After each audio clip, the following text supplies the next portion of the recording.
And they're off. Pals Alley. Here's Saloon Girl. Saloon Girl right to the lead under the wire the first time. She has a 2.5 length lead. Dare to Be Great moves up into second.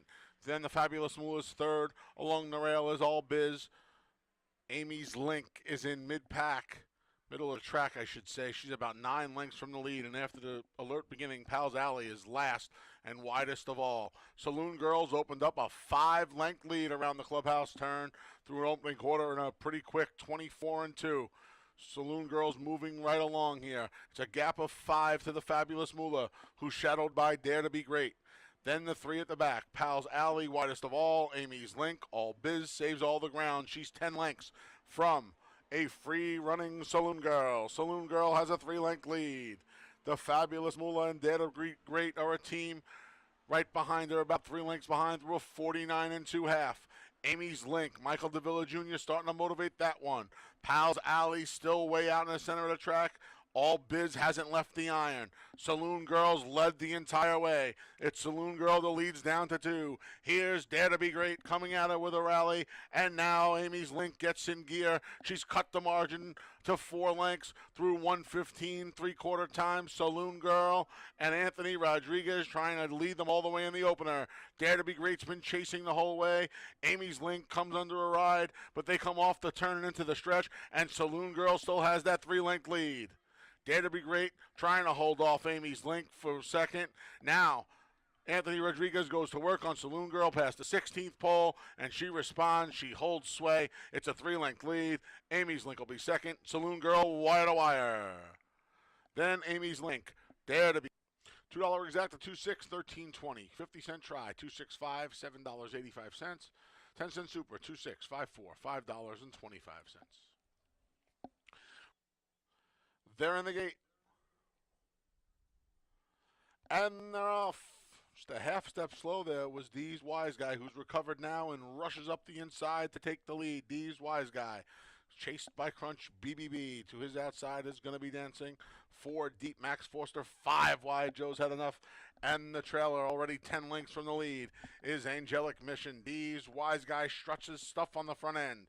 Dee's Wise Guy, the favorite, has a 1.5 length lead. Between horses, there's going to be dancing through an opening quarter of 22-3.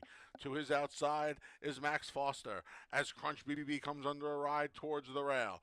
Then Joe's had enough is 7 from the front. Catching up now is Angelic Mission. He still has 10 to make up. The field makes their way off the turn and into the stretch led by Dee's Wise Guy. Here comes Crunch BBB back for more up the inside through a 46 3/2. Crunch BBB just snatched the lead away from Dee's Wise Guy, who tries to battle back. Gonna be dancing down the center. Late rally from Angelic Mission. Crunch BBB to the 16th pole. He has a 3-length lead. Making a late rally is Angelic Mission, but it's all Crunch BBB by 3. Angelic Mission in a photo over Max Fall, 23.80. $2 exact to 2.4, 94.50. 50-cent try, 2.45, 72.75. And the 10-cent super, 2.4, 5.3, $50. And they're off. I know you ain't talking to me to the lead. There's the great True Destiny to the outside. Rushing between is Miss Pab. And at the rail is She's an Arctic Queen. 5 wide into the first turn is Cross Island. Stay Home Mama can see them all. She's already 6 or 7 lengths from the lead. I know you ain't talking to me. Carlos Camillo cornered well. They hug the rail and they have a 2-length lead. Miss Pab in the 2-path in second. Along the inside in third is She's an Arctic Queen as they make their way around the clubhouse turn an opening quarter of 24-1. Then True Destiny's fourth. She's just 3 from the top. Cross Island stacked 4 deep in fifth. 5 back to Stay Home Mama, who trails as they make their way up the backstretch here at Finger Lakes, led by I Know You Ain't Talking to Me. She's got 2. Miss Pabs to the outside of She's an Arctic Queen. Gap of 2 more to Our Destiny, who's tracked by Cross Island. Stay Home Mama still trails through a half in a pretty quick 48-2. I Know You Ain't Talking to Me takes them to the far turn. She's still 2 to the good of She's an Arctic Queen, who just moved by Miss Pab into second. From the back, Cross Island starting to stir as True Destiny comes under a ride. The field is midway on the far turn. I Know You Ain't Talking to Me. She's had things all to herself. She went 3/4 in 113-1, and I Know You Ain't Talking to Me turns for home off the turn and into the stretch. That's all. I know you ain't talking to me. Camilla goes to work. She responds and opens up by a half dozen. She's an Arctic Queen is in second, trying to make up some ground late as Cross Island. They're 50 yards from home, and I know you ain't talking to me by 8. She's an Arctic Queen, second. Cross Island to 2-1, 44.40. 50-cent try, 216, $31.62. Dime Super, 2-1, 6-5, $15.70. They're in the gate. And they're off. Production Credit gets to the top today. Chased inside by Martin Kelly. Between rivals, there's Old Man Winner. 3 deep is Cape Cod Gem. 2.5 more to Big Bad Bud, and at the back where he likes to be is Double Shot. Up front, Production Credit, a length and 3/4 lead. On the far outside, Cape Cod Gem trying to move into contention through an opening quarter of 22-3. At the rails, Martin Kelly, Old Man Winner, backed out of there. He's 4 lengths from the lead. Then we come back to Big Bad Bud, and Double Shot trails. Production Credit leads at a big price. Production Credit, Martin Kelly gives chase up the rail. Here comes Old Man Winner from the back. Double Shot stirs as Cape Cod Gem begins to backpedal off the turn into the stretch through a 46 1/2. Production Credit wanders. So too does Martin Kelly. There's plenty of room at the rail for the rest. They're in deep stretch, though. Martin Kelly with dead aim on Production Credit. Production Credit, here's Martin Kelly. Martin Kelly gets there in the shadow of the wire. Martin Kelly, 2-1, 131 even. $2 exact to 1.5, 122.50. 50-cent try, 152, 122.87. 10-cent super, 152. And they're off. From the inside, Luis Perez is trying to hustle Silent Invasion to the lead, but there's just a scrum trying for it. Shelly's furthest out, and she's going to get there along with Silent Invasion. These two pair up. Right behind them is Equanimus, and to her outside, Grace Reformed. At the rail is Dorothy's Dreams. She's followed by Strange Fruit. And at the back of the pack is Fancy Feline. Speed duel developing here. Silent Invasion and Shelly. They went through the opening quarter in 23-4. It's 3.5 lengths back to Equanimus, who rides the rails in third. Grace Reformed outside. Now there's room at the inside for Dorothy's Dreams. And Koa shoots her on through to move into a joint third. Then we come back to Strange Fruit. And at the back is Fancy Feline. Silent Invasion still dealing with Shelly as Dorothy's Dreams creeps closer along the inside. She's moved into a lone third. Grace Reform moves with her. Backpedaling now is Equanimus. Up the inside comes Fancy Feline. And at the back of the pack, looking to rally is Strange Fruit. The field makes their way along the far turn. Silent Invasion, Shelly, 3 wide Dorothy's Dreams, 4 wide Grace Reform. Right there, Dorothy's Dreams took the lead through 3/4 and 113-2. Off the turn and into the stretch. Dorothy's Dreams back inside is Silent Invasion. Outside Grace Reform. Dorothy's Dreams leads them into the stretch now. Dorothy's Dreams a length. Koa goes to work. Silent Invasion won't back down. She's trying to come back after her stablemate. Back in third is Grace Reform. Deep stretch. Dorothy's Dreams has put away Silent Invasion, and Dorothy's Dreams is on her way to a 3-length win. It's Dorothy's Dreams under the line by 3. Then Silent Invasion, Grace Reformed, and Fancy Feline. $2 double 1-2, 25.60. $2 exact at 2-1, 12 even. 50-cent try, 216, $7 and a nickel. 10-cent super, 218. And they're off. Trivia. There's Flattery's Music. Far outside, Let's Maga and the gray left-leaning Lucy. They're mixing it up early. Just a Nyquist under a ride in 5th. Wabunchi's at the rail, and Lincolnville Beach is at the back. She's just 4.5 from the lead. Let's Maga. Let's Maga a half length over left-leaning Lucy. Back in third along the inside is Flattery's Music. Then outside to Just a Nyquist. Along the rails, Wabunchi. She's 5 from the lead through a quick first quarter of 23 flat. Then Trivia, and the trailer is Lincolnville Beach. Midway on the turn, left-leaning Lucy is taking the lead away briefly from Let's Maga. Flattery's Music ready to roll in third. Michael DeVilla Jr. looks like he's got a ton of horse with Flattery's Music. They come off the turn and into the stretch. Left-leaning Lucy bracing for Flattery's Music through a half in 47-1. Let's Maga hasn't gone away. From the back, Lincolnville Beach past the 8th pole. Left-leaning Lucy trying to hold off Flattery's Music down the center.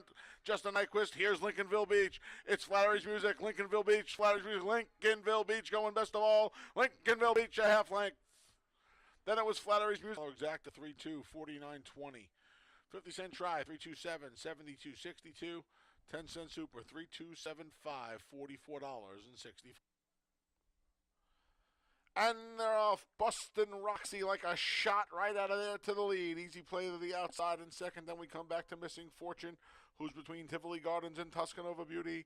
Along the inside is Eros' Girl, and at the back is Toolcat. Bustin' Roxy an easy play. They're going at it here. They're 4 to the good of Missing Fortune, who has 3 more on Tuscanova Beauty. They're really mixing it up early here. 22-1, a sizzling opening quarter. Bustin' Roxy an easy play, tearing at each other. They've opened 5 on Missing Fortune. Then Tuscanova Beauty along the inside. Tivoli Gardens trying to make a race of it. Eros' Girl and Toolcat at the back. Easy Play has gotten the best of Bustin' Roxy, who begins to backpedal. Easy Play got a 2-length lead through a 45-4 demanding half in the offing. Missing Fortune with a brand new hatchet off the turn and into the stretch. Missing Fortune went right on by. Up the inside, Eros' Girl trying to get up there for Ferraro. Deep stretch now. Missing Fortune. Here comes Tuscanova Beauty. Inside Eros' Girl. Missing Fortune. Eros' Girl, the 2 gray. Eros' Girl at a big price. Just put her head in front. Eros' Girl got there. Eros is 260, 150. $2 exact to 3-4, 187 even.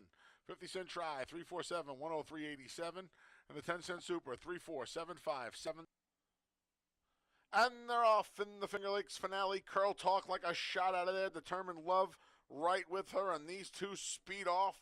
They already have a 5-length lead. Amore Fire sits in third. It's 7 lengths back between the top 2 and Amore Fire. Isle Storm to her outside, and at the back, Sweet Shallot. She's already 18 from the front.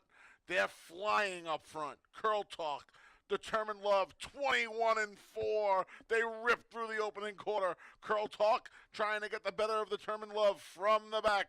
Isle Storm revving up now. Amore Fire patient in fourth. Sweet Shallot still a long way from the lead. Curl Talk leads them. Determined Love. Isle Storm coming 3 wide. Amore Fire stays at the rail. They went the half in 45-4. Curl Talk trying to hold on through these enterprising fractions.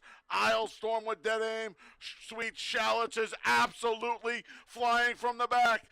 Isle Storm made the lead. Sweet Shallots keeps coming. Isle Storm, Sweet Shallots, Isle Storm, Sweet Shallots, Isle Storm. Sweet Shallots got her. Sweet Shallots.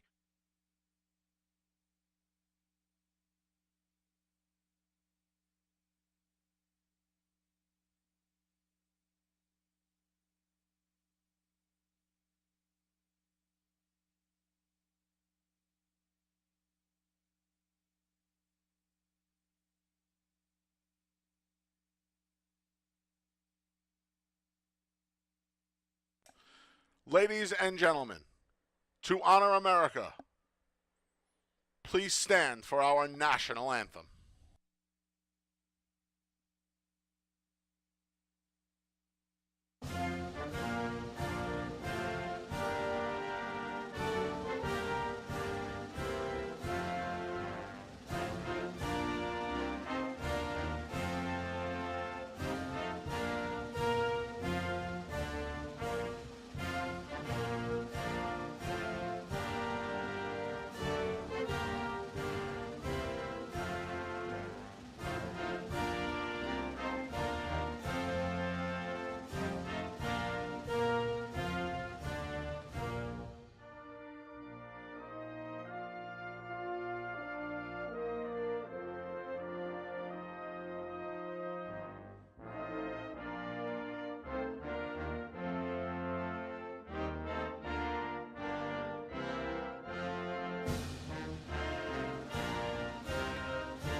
Good afternoon, everyone, and welcome to Finger Lakes Gaming and Racetrack.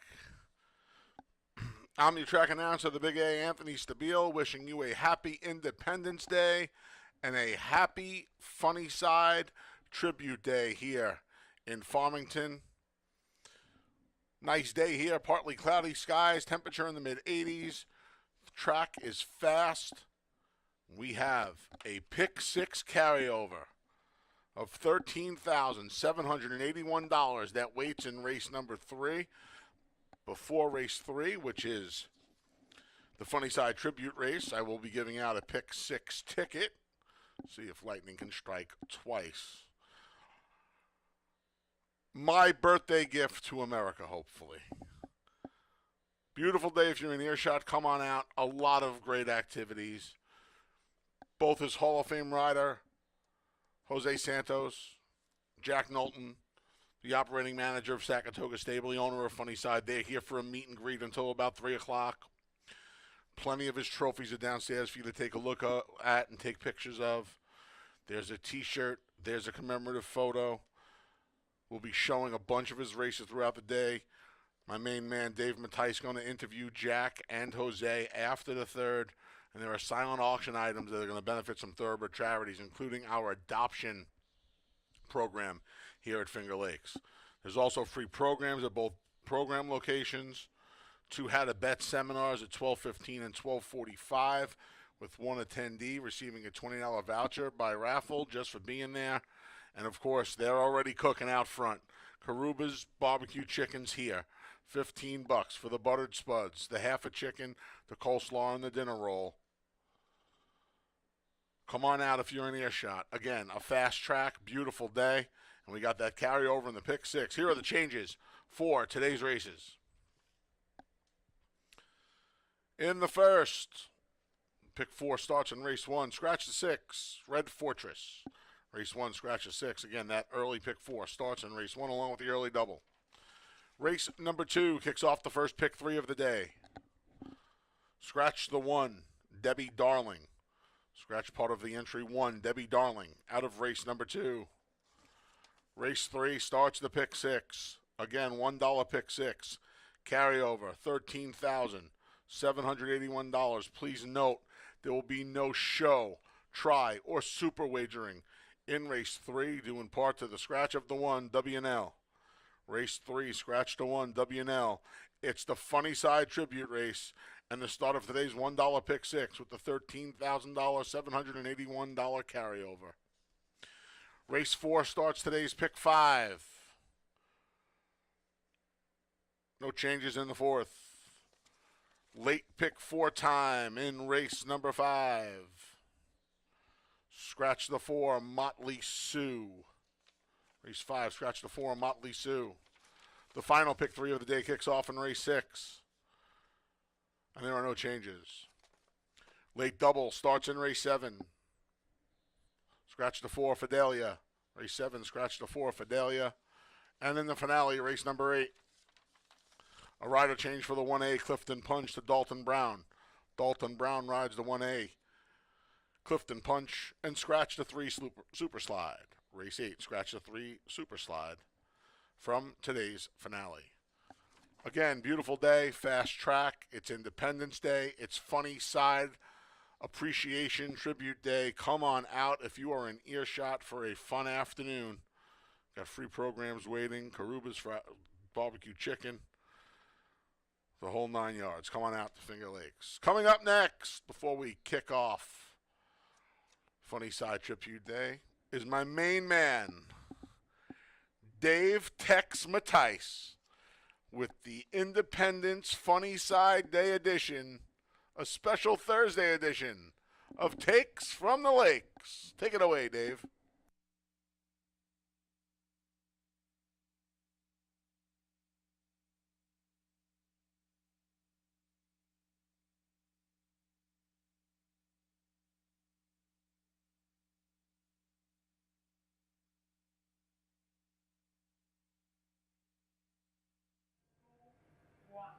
And welcome to Finger Lakes Gaming and Racetrack. I hope that wasn't a reference to Randall Tex Cobb, who's not the greatest of boxers during the day.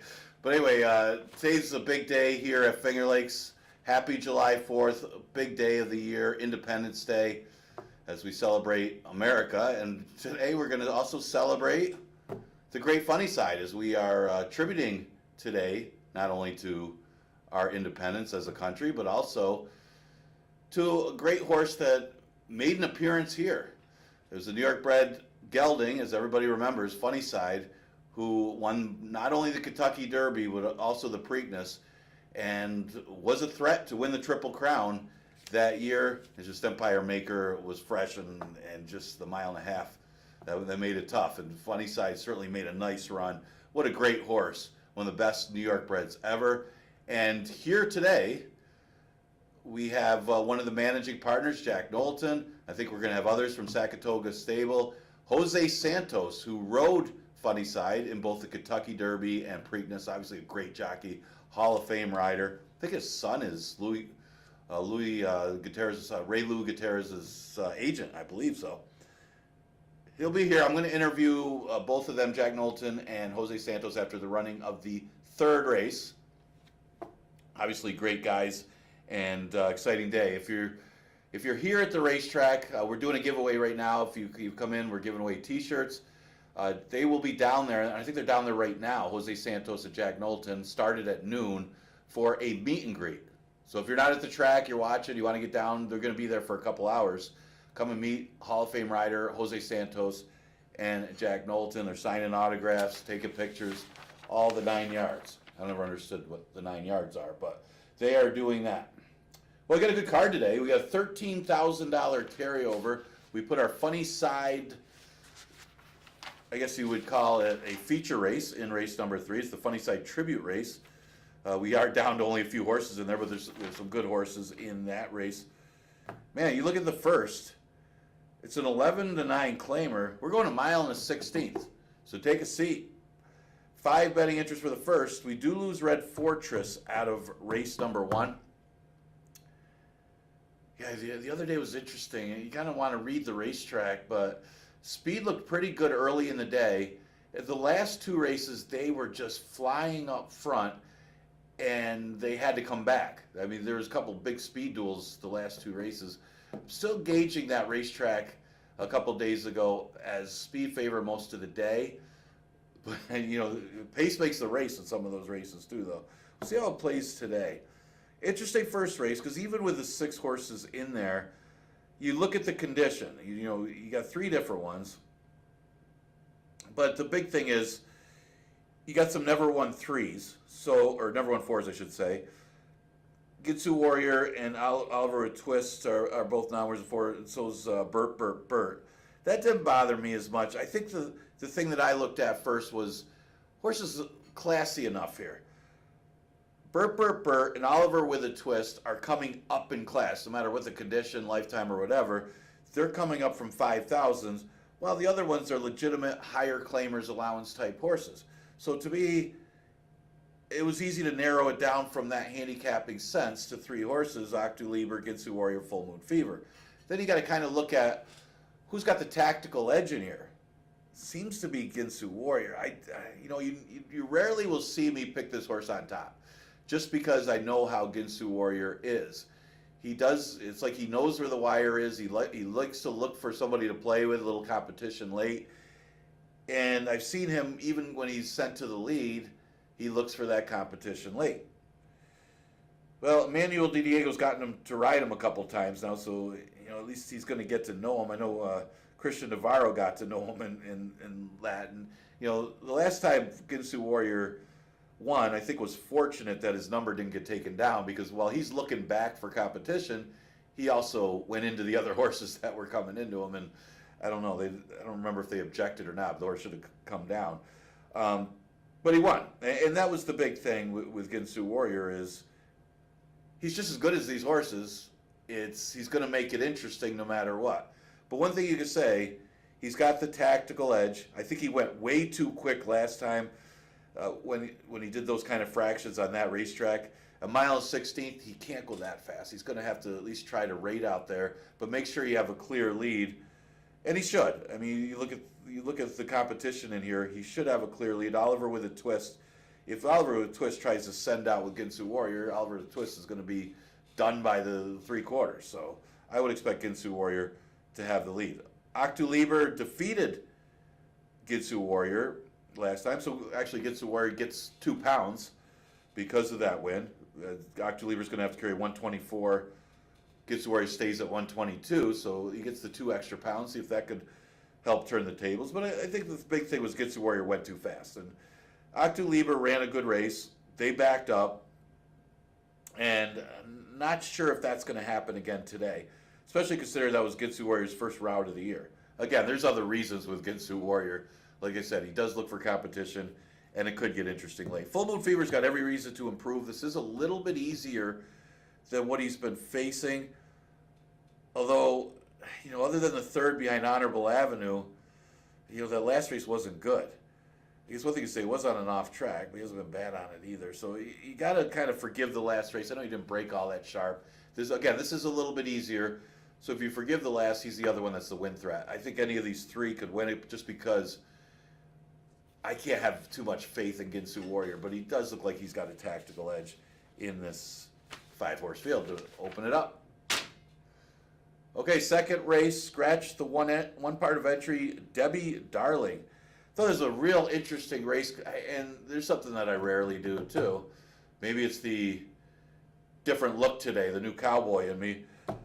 Going with 2 first-time starters, 1-2, in this maiden filly and mare race. I like them both, to be honest with you. The 2, Sweet Anniversary, has got decent breeding, good breeding, and some good works, really sharp works. The other one, Lady Eloise, a Kentucky bred, cost $185,000 as a yearling. Of course, resold for $24,000 as a 2-year-old. Usually want to see them go the other way, but obviously the breeding's there for that one too. 2 really nice 3-year-old fillies making their first start, I think. And I didn't love anybody else that's ran. I mean, they're running okay form. This is a tough maiden special weight for 3 and up. But, these 3-year-old fillies look tough. And looking at it, I know it's a 3 and up. It looks like they're all 3-year-old fillies anyway. So I think that's big for the first-time starters. She's enticing in World Bank. They've had their chances. So have the other ones. Let's see how good these firsters do. And again, Sweet Anniversary. This one has been working quick in the morning. It's a half to a horse that was stakes placed. I mean, there's a little more turf on that dam side, but at least you see those works on the dirt. This one could be awfully tough for M. Anthony Ferraro. Lady Eloise, they both debut with Lasix. Yeah, this one, some decent works as well.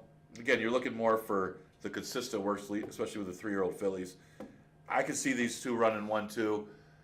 Again, I don't love anybody else. The 2 that have run that are going to get play. I mean, you're not going to take 9-5 on World Bank. I'll tell you that much. I can see her being right there. The firsters wouldn't run, and She's Enticing doesn't run, and World Bank can win, but it's a lot of ifs.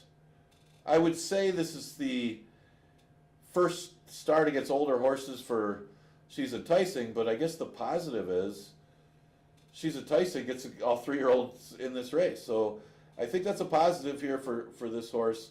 She did show some talent as a 2-year-old filly. Is another one that's working really well in the morning, and she could be the other win threat in here while World Bank is kind of more of an underneath horse. So I went with a 2-3-6. If I'm going to use supers, I'll use 5 World Bank for 4th, and I think that's kind of the second race.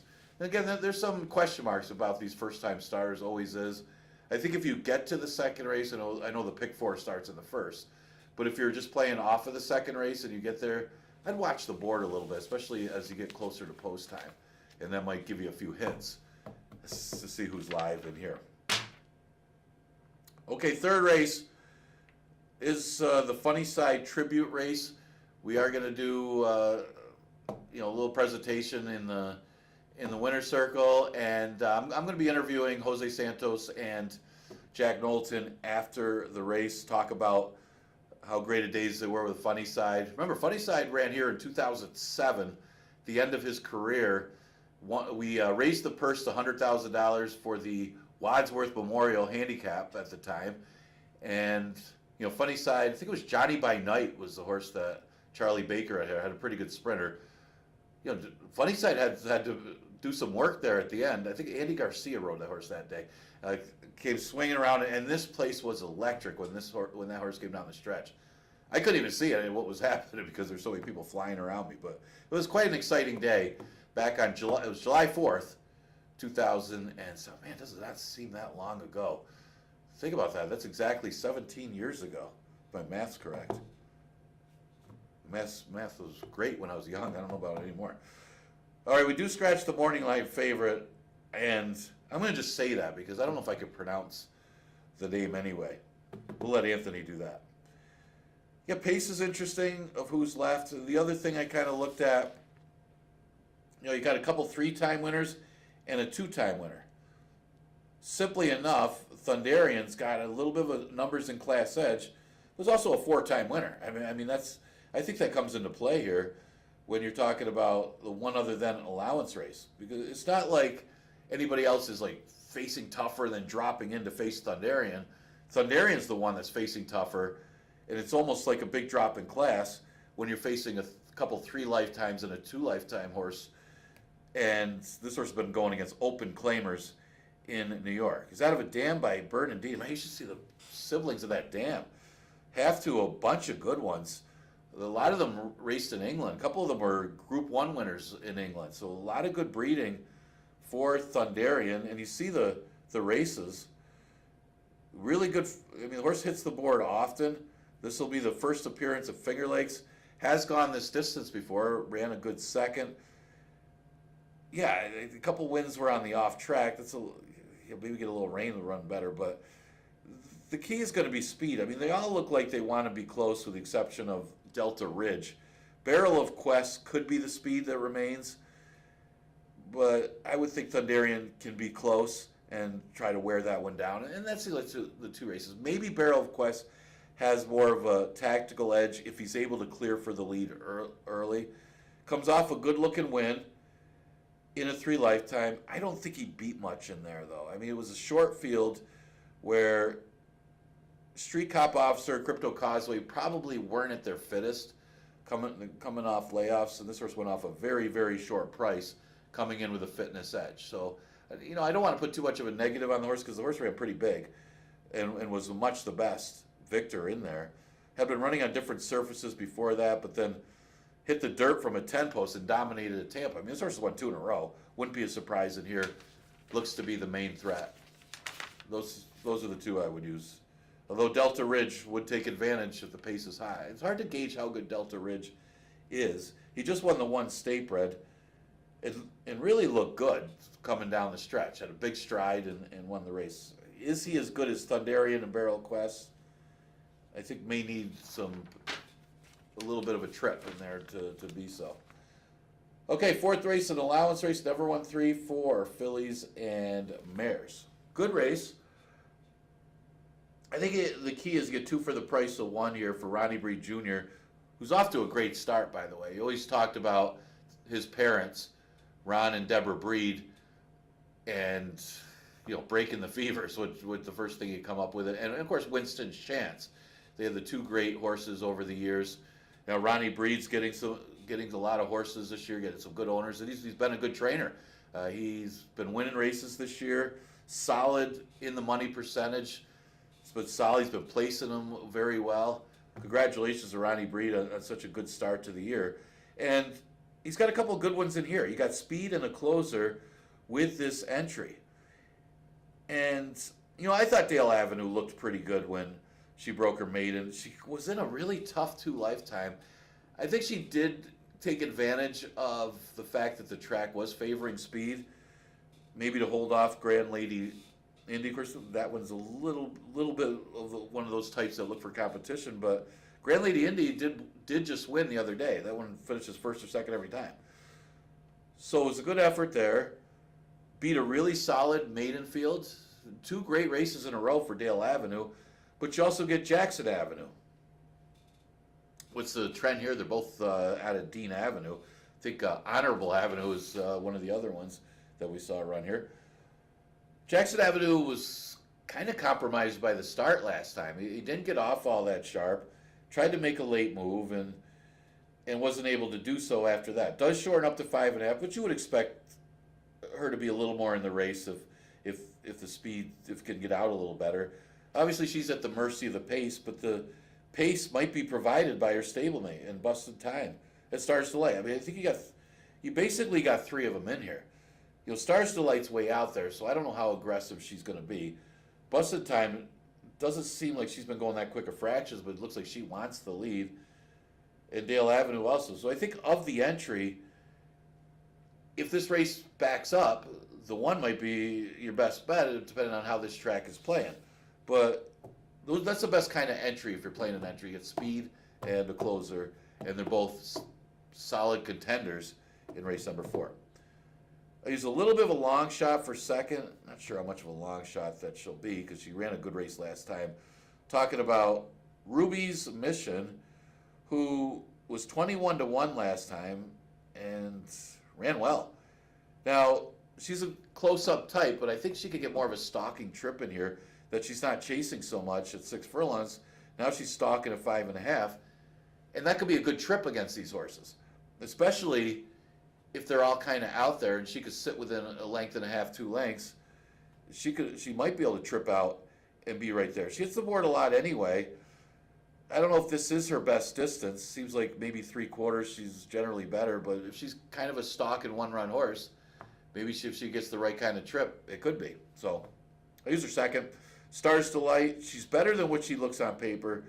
She showed some talent last year, I thought, as a 3-year-old, but she's only had 2 starts as a 4-year-old. Keep in mind, that first start off the layoff was against My Bronx Baby. An Honest Banker came back to dominate, and she was in that race too. I thought this race was actually easier than the 2 races she comes out of. The only thing I don't like with her is there's some speed inside her, and she's going to be far outside. Now, a good race to see if she can pass horses, obviously, as she's going to have that outside stalking trip, and maybe that could work out for her. At least she's not going to be inside behind horses getting dirt in her face if she's not quick enough to go with the speed. But she's going to be out there, and again, I think she's a win threat just because those are a couple tougher races and tougher competition that are winning those races, the last 2. So I'll go 1-5-6 in the 4th. Go for the 2 for the price of 1.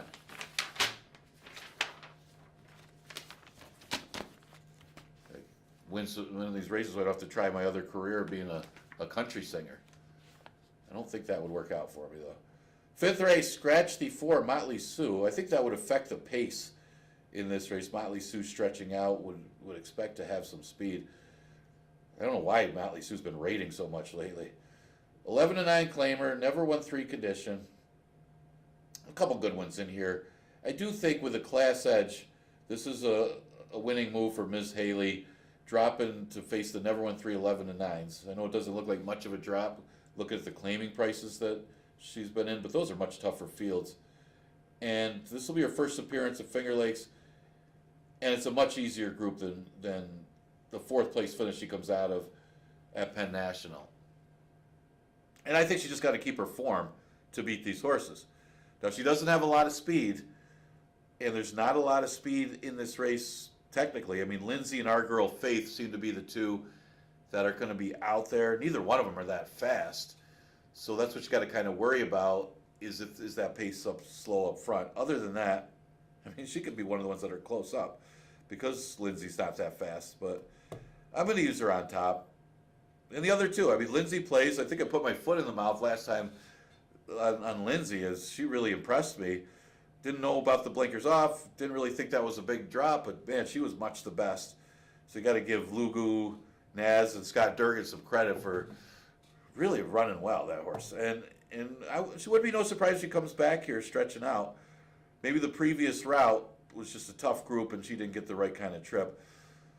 Again, just the change in blinkers could have helped as well. It all depends on pace flow here. If she can get that early lead over Our Girl Faith, or at least be up close and get the right kind of trip. I don't know how good Our Girl Faith is. I mean, she Ran for 5 last time. I don't think she was in for the waiver either. I'm not sure on that one, but yeah, they bet her, and I don't know why. I mean, she ran well, so I guess there was some smart money on her in a sense. But this isn't my kind of play when the horse was off since August of last year, and it wasn't like, yeah, she was facing allowance horses, but not like, $100,000 claimers or something. She ran well though. She had a little bit of a class edge on those $5,000 claimers, and probably if she had a race in her, she would have easily beaten them. I think not probably. I think she would have beaten them if she had a race in her into that race. Well, now she's got a race into this one, but she's up in class. So how do you gauge that? She's going to run better than what she did last time, but she's going to run better against tougher competition because she's up in class against the 11 and 9s. She might be good enough because she definitely has some class in the past. And we've seen her here before. And she's ran very well, at least competitively against allowance horses. So I'm going to go the 3, 6, and 2 in race number 5.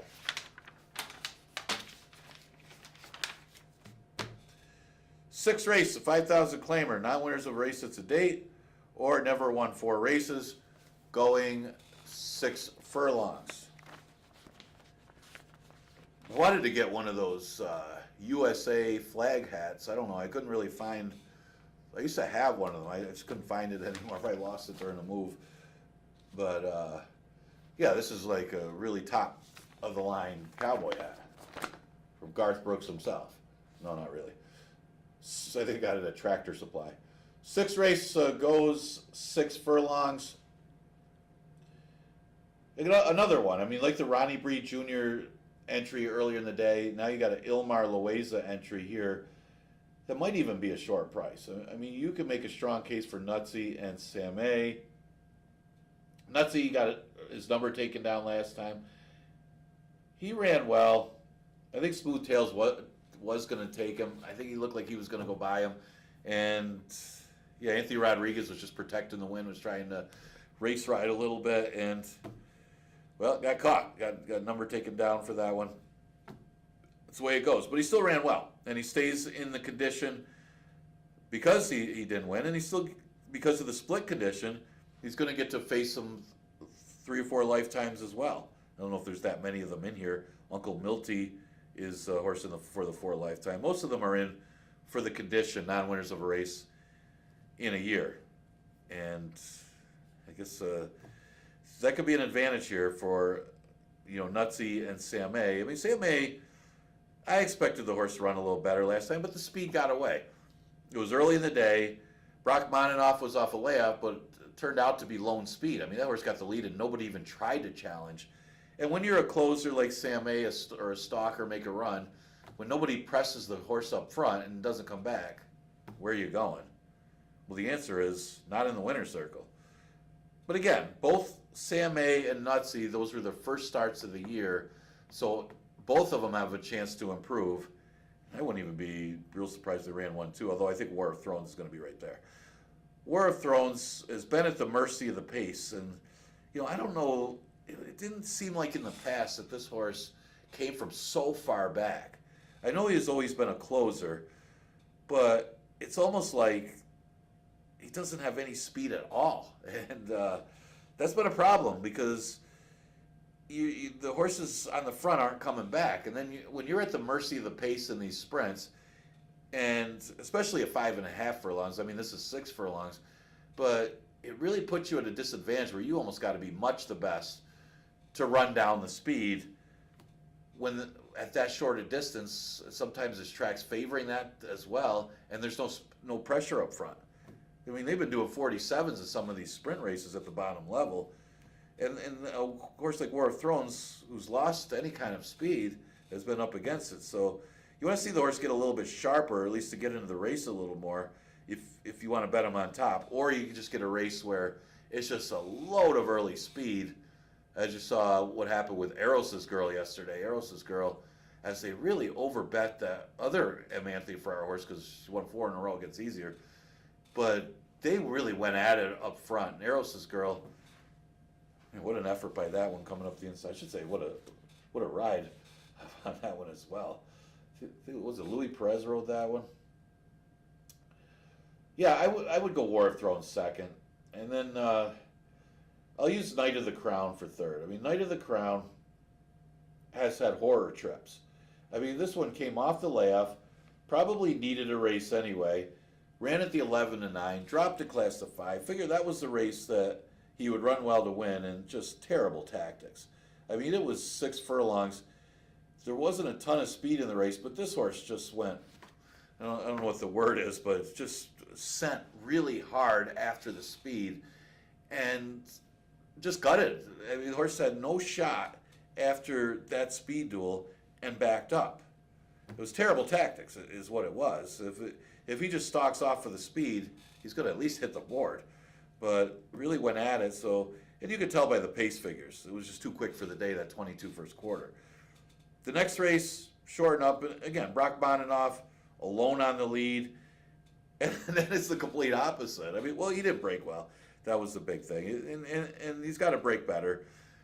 He wasn't even close to being in the race. Now, instead of going out there ruining any chance, now you've got too much to do against a lone speed winner. So he's been unlucky in a sense, but he's 12-1 morning line. And those are the type of long shots that you want to play, when you can find excuses for him in their prior starts. I know he hasn't run it all this year, so you kind of don't know where he's at, because you want to at least see one good race. Say, he's got other excuses, but see how good he is. You know, he might not be that good this year, but he's been up against it as far as trips. The 2 starts for 5,000, and the other race was just a warm-up at the 11-9 level, just off the layoff. So he's a good long shot here at odds of 12-1. Drossel Diem could be the speed, another one that's better than what he looks in his last race, because he couldn't make the front end. He will be a different horse if he's able to make the front end, and he can hang around at least for a share. But that's the key. Drossel Diem at this point in his career probably needs the lead. So 1, 4, 3, 6. All right, 7th race, an allowance race for fillies and mares, downwards of a race other than or have never won for a lifetime. We've seen a lot of these split conditions where we get the races to go. Yeah, there's a bunch in for the 4 lifetime in here, and scanning it over, I think they're all in for the 4 lifetime in this race, because I think the horse that wasn't scratched. So we'll call it another 4 lifetime. This one's an allowance event. I like the race She's a Wild Joker ran off the layoff. They bet the horse a little bit too. I mean, went off at odds of 3-1. I think Tequila got the better of the trips. They were both off the layoff, but this one's chasing the pace a little bit. I know they didn't go that fast. I mean, they went crazy slow up front, but it was the closer that came up to get the win. I don't know where the pace was. Darn That Song was supposed to be the speed of that race. They opted to rate, and Lockbox was able to inherit the lead. You know, it's the same type of race here. It makes you kind of think that Darn That Song could have a tactical advantage, but then again, if they rated him last time in the same situation, are they going to rate him again? I don't know what they're going to do with her. That's just kind of the question mark with Darn That Song. But again, it did put She's a Wild Joker into the race early because they went so slow up front. But she wasn't able to be, though. I mean, Lockbox had the huge advantage. It's why I don't really like Lockbox today, is because, I mean, does Lockbox have any excuse whatsoever? Not really. I mean, she had everything her own way. But She's a Wild Joker ran by that rival, just wasn't able to hold off Tequila, got a perfect trip up the inside. Not that she had a pace, but I'm going to take a shot here with She's a Wild Joker to run down Darn That Song or Lockbox or whoever decides to go to the front end in this race. It is 6 furlongs. Seemed like Darn That Song was a little bit more aggressive last time. It was a quicker pace anyway that she was close to. I think she lost her chance. She probably would have won the previous start if she would have opted to go to the lead. But it wasn't a bad effort last time. It was a decent field that she ran second. Embraceable Gal, good-looking horse with a big stride, came from off the pace to get them all. And My Bronx Baby was in that race. I mean, that was one of those races where they kind of went after My Bronx Baby a little bit, and she was kind of the next one to go after her. So it was a good race, and I could see this one winning. But I got her second because I don't know what tactics she's going to use.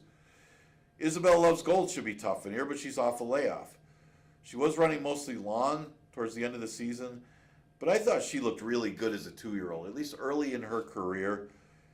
I don't know what happened to her in the Niagara Stakes, but it almost like she went backwards a couple races before stretching out and getting it back. And she did get it back. I mean, she caught an easier field. Maybe it was the additional Lasix that helped her too, because she seemed to be a lot better horse towards the end of the year. We'll see how she comes out this year. Obviously, she's still with the Lasix. She's now a 4-year-old. I mean, she could just be better than these. Again, she showed a lot of talent, I thought, as a young horse. 2-1-7 for me in race number 7. Did Randall Tex Cobb beat anybody good? I don't think so. I don't know if it was Larry Holmes who beat over Mike Tyson. Yeah, I don't know. It's just a name, I think, at the time. 8th race, 9 winners of race to date or never won 4. Seem to see that never won 4 added a lot. We got a lot of never won 4s here or something. Scratch the 3, Super Slide. Yeah, I mean, it's tough to go against Maggie in the last race. I think we talked about it before. I think it was a Rod Stewart song. And Maggie comes off a win. I don't know. I think you could almost argue that field was just as tough as this one. I mean, this is just as easy a field than what she just beat. I mean, you're going to have to hope that she has a bad trip or something if you're going to go against her. Because I think she's the winner here on paper. Unless Dosage and Mimosas, the old timer, improves second time out. And she very well could. One thing I've noticed about Dosage and Mimosas is she's even better on a sealed racetrack or an off track. It's been like that. You usually see the opposite as they get older. They don't like the sealed or off tracks, but she ran well on it last year. I don't think that's going to be an issue today, as we look like we got some nice weather. It's expected to be a little bit hot out there today, actually.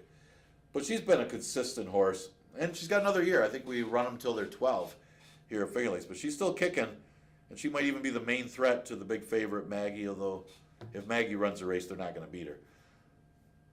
Another interesting one, if this track does come up a little bit tiring, especially later in the day, La Cafetera has put in some big efforts when she's had something to run at. I've seen her win these sprint races and just gobble them up before when she's on her game. Jackie Davis will be aboard, and she, one thing with Jackie is she's really good on closing horses and timing rides, and this is the type of horse that I think she fits really nicely with. So watch out for La Cafetera to be rallying late in race number 8 to conclude the Independence Day card. A lot going on today right here at Finger Lakes. Get down there. If you're not at the track, come on out. We still got a chicken barbecue there. Going to be out there for a while. I think I saw a bunch of them being brought upstairs. Not sure who they're going to.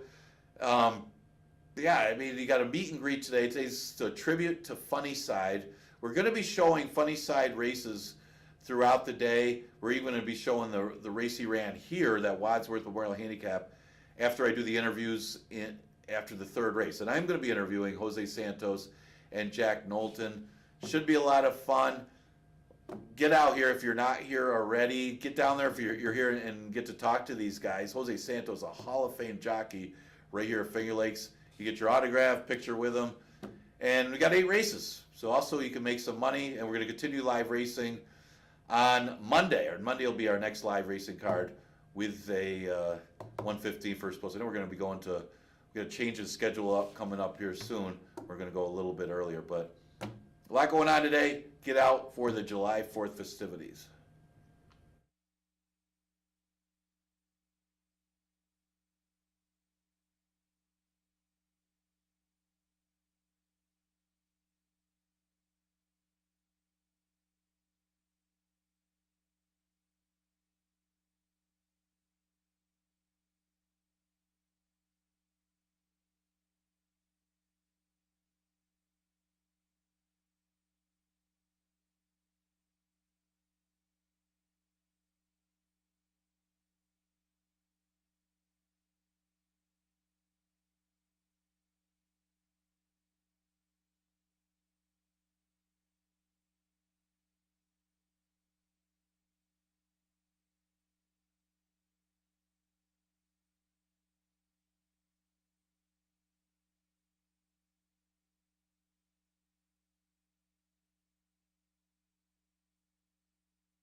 Ladies and gentlemen, today here at Finger Lakes Gaming and Racetrack, we honor the one and only Funny Cide with Funny Cide Tribute Day. Throughout the day, we will show you some of his fantastic victories in a career that spanned 6 seasons.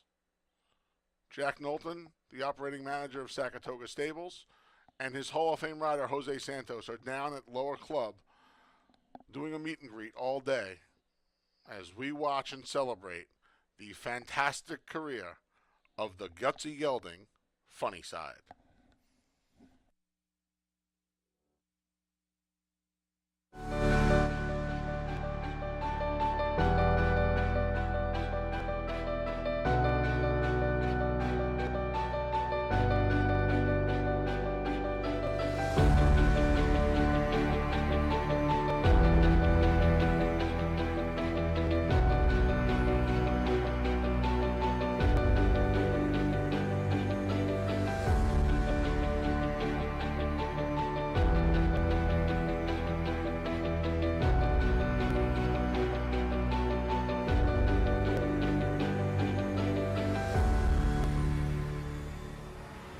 Funny Cide off the turn with a 2.5 length lead.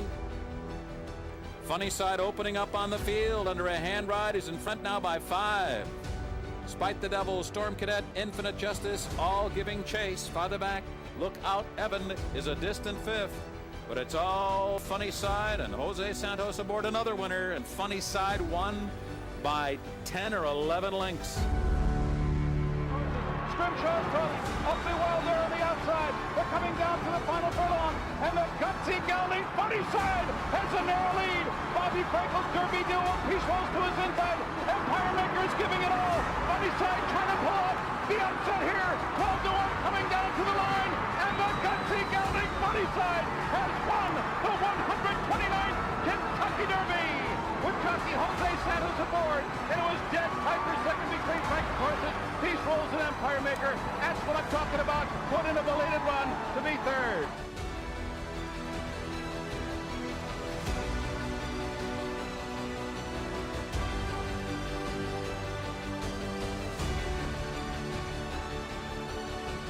Senior Swinger is launching his bid with 3 furlongs to go, and Funny Cide now to the throat latch of Peace Rolls, and the race is on as they approach the top of the stretch here at Pimlico. The field turns for home, and Funny Cide comes roaring off the turn with the lead. Funny Cide has repelled Peace Rolls, and it's Scrimshaw on the outside, and he's now running in third. Midway Road is 4th toward the inside. They're in the final furlong now. Funny Cide and Jose Santos turning the Preakness into a runaway. A huge effort here. It is Funny Cide, and he's heading home. Back to Belmont. He's won the Preakness by almost 10 lengths. Back to Belmont for a date with Triple Crown Destiny. Midway Road got up to be second, and it was close for third there. What a treat.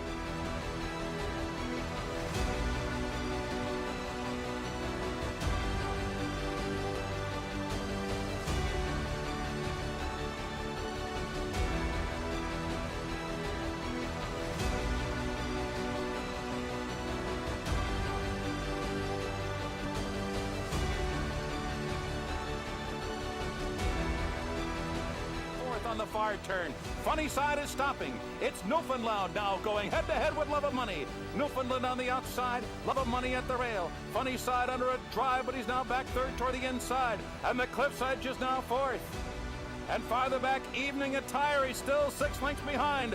Newfoundland comes off the turn with the lead. Newfoundland in front. But here comes the momentum of the Cliff's Edge on the outside. And Funny Cide, who dropped back to third on the far turn, is coming again down to the final 16th. Newfoundland, Funny Cide fights his way to the lead. The gutsy gelding, indeed. Funny Cide has won with unwavering determination. It is Funny Cide as they hit the quarter pole. Cryptograph is called on for his best by Todd Cable. Archall is back in third position. Scipion from off the pace and the end of the lane. Funny Cide confronted by Cryptograph. And it's those two who arrive at the 8th pole together. Funny Cide's gallant to the inside. On the outside, Cryptograph. Funny Side, a heart as big as the grandstand. No One's Cat is closing late, but it is Funny Side. Funny Side has done it. Picture perfect in the Dominion Day Stakes, a place photo between Cryptograph and Nolan's Cat. As they come to the top of the stretch, 3/4 at 112, and they turn for home in the Wadsworth. Johnny by Night is trying to go all the way. Here comes Funny Side. Here comes Tiger Speech. And these three will battle down the lane. But the champion, Funny Side, the Kentucky Derby winner, the pride of New York, and showing class, Funny Side wins the Wadsworth by 2.5. Johnny by Night and Tiger Speech.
The field for the Thursday openers on the track. The one is Akduliba with Michael DeVilla Jr. The two is Ginsu Warrior. Emmanuel De Diego rides. The three is Oliver with a twist. Jose Baez is in the saddle. The four is Full Moon Fever with Andre Worry. And the five is Bert with Nazario Alvarado. Scratch the six, Red Fortress. Welcome to Independence Day and Funny Side Tribute Day here at Finger Lakes Gaming and Racetrack. I'm your track announcer, the Big A, Anthony Stabile, high atop the finish line for today's 8-race card. Should be a spectacular day here in Farmington. We have all the Funny Side stuff downstairs. Jose Santos, Jack Knowlton, rider in his Triple Crown races, owner and managing partner of Saratoga Stable, respectively, downstairs doing a meet and greet, a bunch of trophies. There's a T-shirt giveaway. We got a commemorative photo. Go get yourself the best barbecue chicken you're going to find at Karuba's. They're out front. A fun day, free programs. If you're in earshot, come on out. And oh, by the way, we have a $13,781 carryover in the pick six. That starts in race 3. Let's try and pad the bankroll by hitting the early double, shall we? Here in the opener, we're going to go a mile and a 16th. I went with the deuce, Ginsu Warrior, third off the layoff for my man Ralphie D'Alessandro. No chance in the sprint behind New York Anthem, who's won a couple of times since. Akduliba ran him down when he went right to the lead last time. Third off the layoff now, he was gone a while. He was gone an extra month than most around here. He loves it up here at Finger Lakes. He's hit the board in 3/4 of his starts, 6 of 8. Likes the distance. And I would imagine he's the controlling speed in here. If Oliver, with a twist, wants to break chops early, he can. But I think Emmanuel De Diego is just going to put him on the Bill Daly and keep on going today. I'm going to try the 2, Ginsu Warrior. 5, Bert for second at a price. He's actually co-longest shot on the board. He stretched out to get the job done for a nickel-beaten date race. Just got up, had a good trip that day. They went pedestrian-like early on. I'd imagine they're going to go a little bit faster in here. I would hope that De Diego gets a little separation on these horses. We've seen that a lot in the 2-turn races. If you can establish a big lead, it's been beneficial. And we'll see if Bert can try to stay a little closer. And then Akduliba got the job done. He beat the top pick last time out. They went fast. They went 48 for a mile and 70. That's really quick around here. He was able to pick him up and lay him down with a really good ride from Michael DeVilla Jr. That was second off the layoff. Ronnie Bree Jr., whose horses are off to a tremendous start. He's still winning it over 30%. He waited to run this horse long at the end of May and then again here on the 19th when he got the money. Patriotic Akduliba. He ran on Memorial Day, and now he's running on Independence Day. I guess we'll take some future book action on him for Labor Day as well. 2-5-1 here in the opener. Again, you see it on the screen. Pick 6 carryover, $13,781. It starts on race 3. I will give out a ticket like we did last Monday on the 4-day carryover. Hopefully we have the same success as we did that day. Come on out if you're in earshot. Come enjoy the day. We have a lot going on, a lot of fun stuff, most of it revolving around the gutsy gelding Funny Side, one of my all-time favorites. Go see Jose and Jack down on the lower club. Post times in a couple of minutes as we kick off a special Thursday Independence Funny Side Tribute Day card here at Finger Lakes Gaming and Racetrack.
Post times in a minute. 1 minute.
The field for the Thursday openers behind the gate, and it's post time.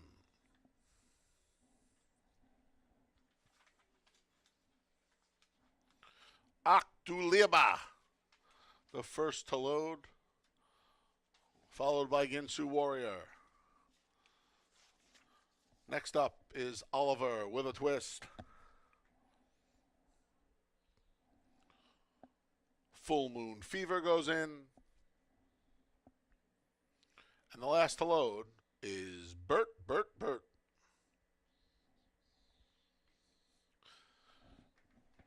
They're in the gate. And they're off.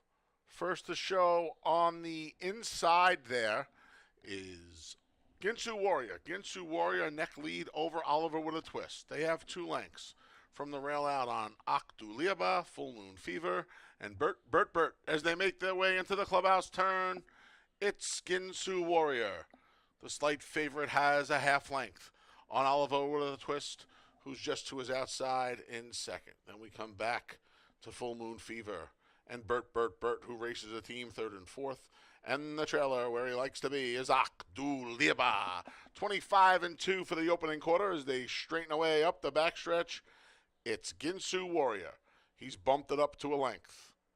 Back in second there is Oliver with a twist. Under a strong hold, Andre Warrior has his hands full with Full Moon Fever, who's back in third. Bert. Again, his shadow in fourth, and Akduliba allows them all to battle it out in front of him. They went the half mile in 50-3. It's still Ginsu Warrior. He's starting to get a little separation now. Ginsu Warrior by a length and 3/4. Between horses, dropping back a bit, is Oliver with a twist. Passed on the inside by Full Moon Fever, and on the outside by Bert. Akduliba still trails. Ginsu Warrior still leads. Ginsu Warrior takes him to the top of the stretch, 3/4 in 1:15-3. There's room at the rail for Full Moon Fever, and he shoots on through Full Moon Fever, and Ginsu Warrior battling it out here past the 8th pole. Ginsu Warrior gets back in front of Full Moon Fever. 16th pole. Ginsu Warrior refusing to go down here. Up the inside is Full Moon Fever, but Ginsu Warrior takes some flag fall to that's all in the opener. Then it was Full Moon Fever. A photo for third. Looked like it went to Bert in 1:48-3.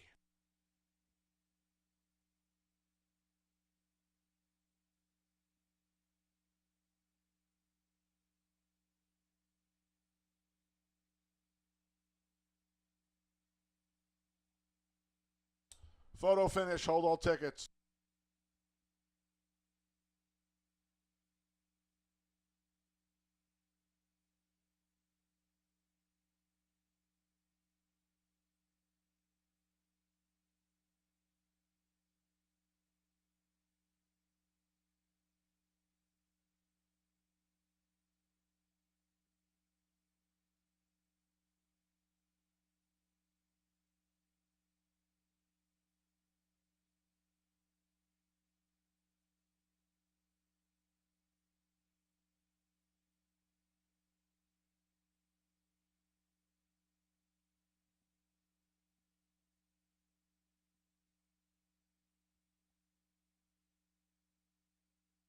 Number 2, Ginsu Warrior was first. 4, Full Moon Fever second. 5, Bert Bert Bert third. 1, Ach du Lieber was fourth.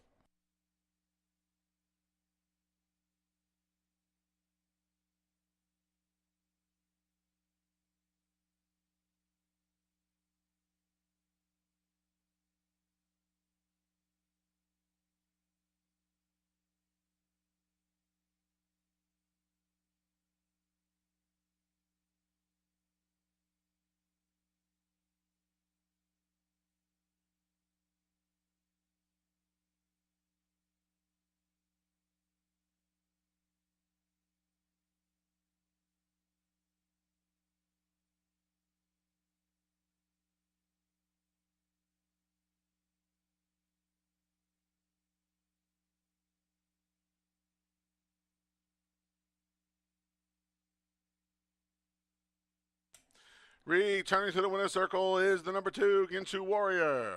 Making their own winner's circle, actually. The 5-year-old gelding's the son of First Samurai, out of the Candy Ride mare, Sweeter Than Candy. Ginsu Warrior is owned by Diana Citarella, trained by Ralphie D. Ralph D'Alessandro, winning rider Emmanuel De Diego. And it's official. See the cigar, Ralph. $2 exact at 2.4, $14.60. 50-cent try, 2.45, $14.87. Dime super, 2.4, 5.1, $4, 12 pennies. Race 2 comes up next.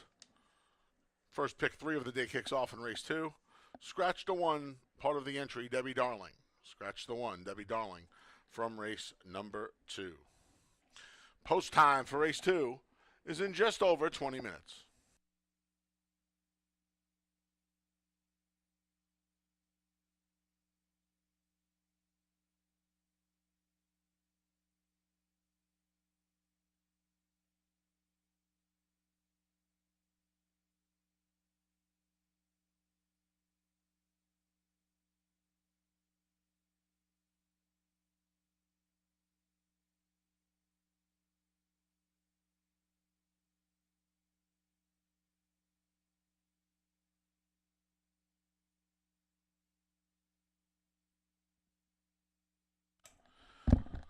Racing fans, stakes action returns to Finger Lakes Gaming and Racetrack on Monday, July 15th for the New York Derby and the New York Oaks. Come watch the 3-year-old New York bred colts and geldings in the Derby. The fillies and the Oaks slug it out for $150,000 and $75,000 respectively. On that Monday, DRF customers, just head over to drf.com and your Finger Lakes PPs are free of charge. Also on that day, our second contest of the season here on track at Finger Lakes comes your way. $1,000 to the winner. Sign up begins when the doors open at 11:30 in the clubhouse. You have to be a Lucky North member to take part in our second contest of the year. It's the New York Derby, the New York Oaks, and our second handicapping contest of the year on Monday, July 15th. And don't forget, if you're a DRF member, you can get your PPs for Finger Lakes for free that day. The contest will be made up of all the races 1 through 8 here from Finger Lakes that Monday. And of course, if you need PPs each and every day of the Finger Lakes meeting, head over to fingerlakesgaming.com. They're available courtesy of our friends over at Equibase. Don't forget this afternoon, that meet and greet with Hall of Fame jockey Jose Santos and the operating manager of Saratoga Stable, Jack Knowlton, the owners of Funny Cide, and of course Jose was his Hall of Fame rider. They're still downstairs until about 2:30 doing a meet and greet for the one and only Gutsy Gelding. And don't forget, Carubas is here all day too, 12 to 5, $15, half a fried chicken. Fantastic buttered spuds with the garlic butter, which is out of this world. Some of the best coleslaw you'll ever have. And a dinner roll, all for $15. We sold out on Memorial Day, so get over to Carubas. They're right out in front on the lower club. Despite the fact that I only had one, and I'm sticking to that story. I only had one. We sold out last time, so get on over to Carubas for your barbecue chicken here on Funny Cide Tribute Day at Finger Lakes.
On May 3rd, 2003, Funny Cide entered the starting gate for the Kentucky Derby at 12-1 to take on the Bobby Frankel-trained dynamic duo of Peace Rules and your race favorite, Empire Maker.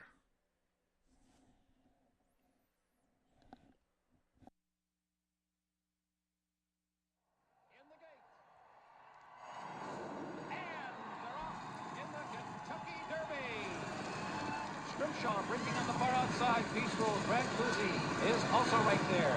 For the outside, Eye of the Tiger. Indian Express got caught in behind horses in the early going as they move by us for the first time.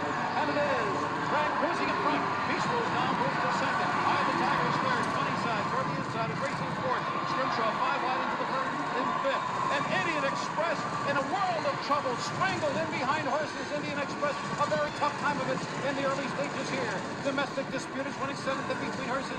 Jerry Bailey has Empire Maker 8th and on the outside. Super Blitz is 9th. Awfully Wild is 10th. Then it's 10 Most Wanted, 3 Rod on the back of the pack. He's 11th on the outside. That's what I'm talking about, is now running in 12th. Buddy Gill way near the back of the pack. And then it's out of here. Lone Star Sky and 10 Cents a Shine trails the field. The half went in a grueling 46 and 1/5 seconds. Peace Rule and Brancusi head-to-head with 5 furlongs to go here. Funny Side is called on for run as they approach the half-mile pole. Eye of the Tiger 4th and twirling on the outside. Then it's Domestic Dispute and slips through in between horses. Scrimshaw, and with the chance, he's only 5 lengths from the lead. Jerry Bailey is now launching his bid with Empire Maker. And there they go. They're moving on the outside. 6th a moment ago. And now they're 5th on the outside with 3 furlongs to go. They've run 3/4 in 1:10 and 1. They're approaching the top of the stretch. Funny Side to the neck of Peace Rule. Empire Maker charging hard.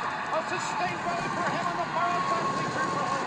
Eye of the Tiger. Brancusi is spent. Domestic Dispute is in between horses. Scrimshaw is caught. Awfully Wild there on the outside. They're coming down to the final furlong. And the gutsy gelding Funny Side has a narrow lead. Bobby Frankel's Derby duo. Peace Rules to his inside. Empire Maker is giving it all. Funny Side trying to pull off the upset here. 12-1 coming down to the line. And the gutsy gelding Funny Side has won the 129th Kentucky Derby. With jockey Jose Santos aboard. And it was dead tight for second between Frankel's horses. Peace Rules and Empire Maker. That's what I'm talking about. Put in a belated run to be third.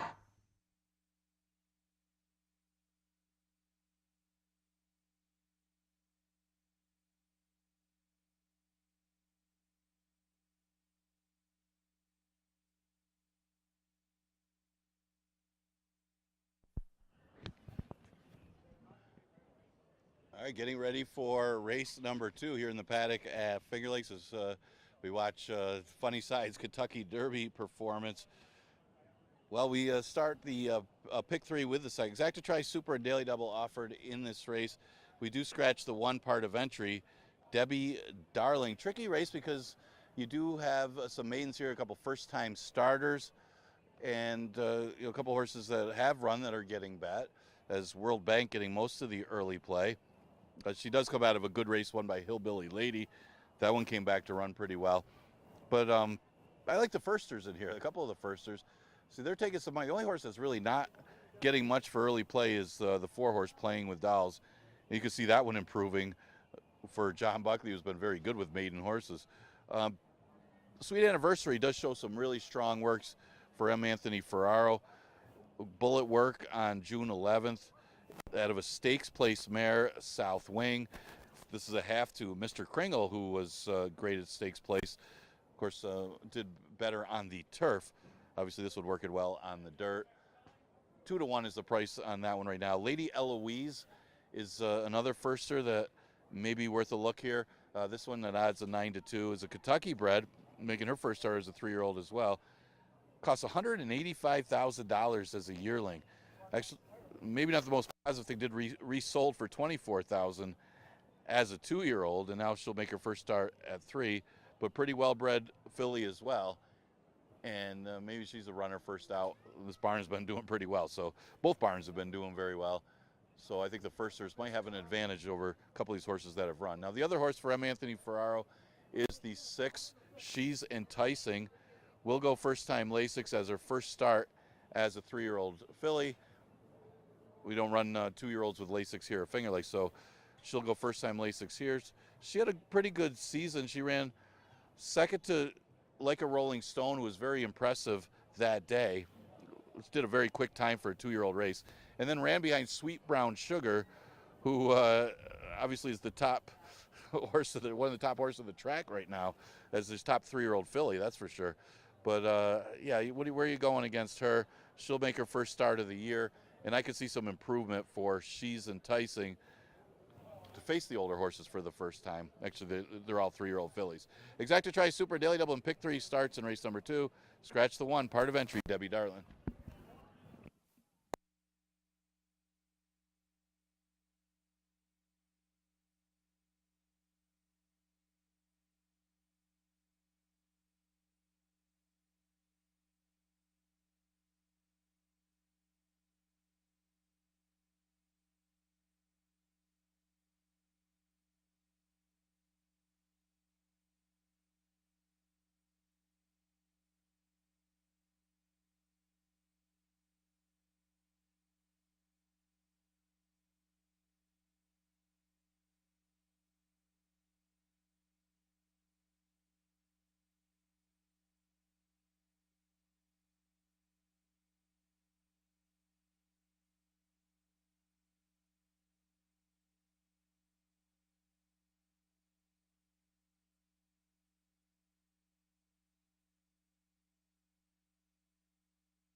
The field for race 2's out on the track. Scratch to 1, Debbie Darling. The 1A is Cruisin' to Win with Heeman Harkey. Here's the 2, Sweet Anniversary. Cabracoa rides.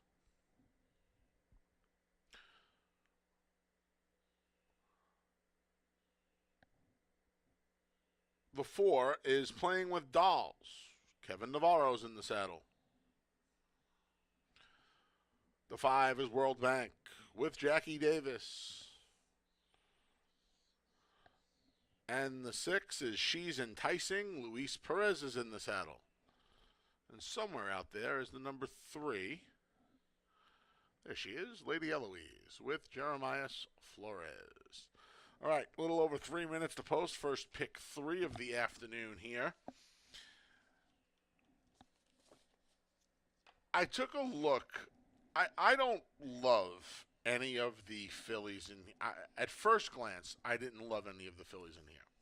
At second glance, I came up with my best play of the day. And it's that young lady right there. She's enticing. And when you dissect her PPs a little bit, first time out, she ran against My Bronx Baby. She took some money into My Bronx Baby. She was 7-2. And she finished up very nicely going 5 furlongs. She then hit 3 consecutive wet tracks. A sloppy sealed track in which she gave one of her poorer performances. She then ran behind a Paul Barrow trainee named Like a Rolling Stone, who was very good on debut. And then she finished off the board before going to the bench against another Paul Barrow trainee, filly you may have heard of, named Sweet Brown Sugar, who's 5 for 7 with 3 stakes wins already in her career and is going to be a heavy favorite in our New York Oaks in a couple of weeks. So, less than a couple of weeks now. So, a good work tab. Barn, after struggling with maiden winners, starting to heat up now as our leading trainer, Michael Anthony Ferraro. Perez has been on this filly her entire career. She gets one of the outside draws, and more importantly, she gets Lasix. Now, Ferraro Jr.'s numbers with Lasix aren't that extravagant, but he also does not give first-time Lasix often. More often than not, you'll see it with horses coming out of stakes company now, especially 3-year-olds that have just turned 3 or just making their 3-year-old debut. Not a big sample, but I like that this filly is drawn outside. I like that this filly is trained by our leading trainer. The Lasix helps. I like the work tab. And right now, I love the price. The 2 horses that are taking the bulk of the money into the favorite World Bank, I don't like World Bank at all, for the record. Sweet Anniversary, Lady Eloise. The other Michael Anthony Ferraro draws the rail for her debut. Koa rides here. Him and Koa, the 2 leading trainer, leading rider. They've hooked up for a lot of wins. She has another nice work tab as well. Daughter of Solomini. Costs just $20,000 as a yearling. And then the 3 Lady Eloise is a little push that this filly can run a little bit. Daughter of Audible. They paid a little bit more money for her last year as a 2-year-old down at OBS. Her work tab and her pedigree lend me to believe she's going to want a little bit more ground. But they're running her 5.5, so I guess they think she can sprint. She's also had a pretty serious work tab right around the time the track opened, and she has not missed a beat. She has 10 workouts on her card. So Paul, who's having an amazing meet, second in the standings right now, has seemingly gotten her well prepared for her debut. 6-2-3 for me. Here in race 2, don't forget, free program is still available. Head downstairs for the funny side activities, and of course the pick 6 with a $13,781 carryover awaits in race number 3. We will go over the sequence. I put a $36 ticket together when we talk about race number 3. Best of luck here in a second.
Post time's in a minute. 1 minute.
The field for race 2 is behind the gate, and it's post time.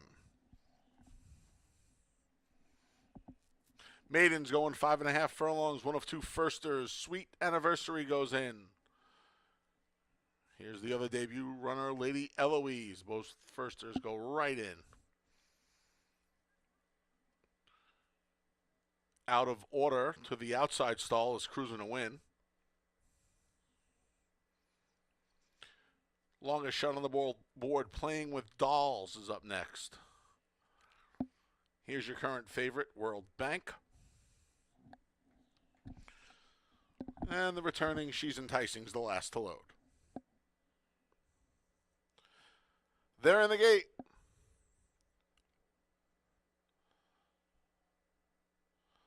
And they're off. Off just a beat slow there was one of the firsters, Lady Eloise. And at the back of the pack is Cruising to Win. Up front, there's the other firster, Sweet Anniversary with speed. Recovering now in second's Lady Eloise. Back in third is Playing with Dolls, already 4.5 from the front. In fifth is World Bank. To the outside, Cruising to Win. And the trailer is She's Enticing. Up front, the debuters are 1-2. It's Sweet Anniversary over Lady Eloise through an opening quarter and a quick 22-3. Gap of about a length and a half back to Playing with Dolls as the rest try to catch up. Sweet Anniversary's trying to give them the slip. She's already opened up 5. It's all Sweet Anniversary. Lady Eloise trying to hold the place right now from the back. Here comes World Bank, but they're off the turn and they're into the stretch, and it is all Sweet Anniversary. Sweet Anniversary past the 8th pole by 7, by 8. She comes to the 16th pole in cruise control. Funny Cide won the Wadsworth 17 years ago. Sweet Anniversary indeed. She just won this by about 16 lengths. Playing with Dolls was second. It was a photo for third between Lady Eloise and She's Enticing in an ultra quick 104-1.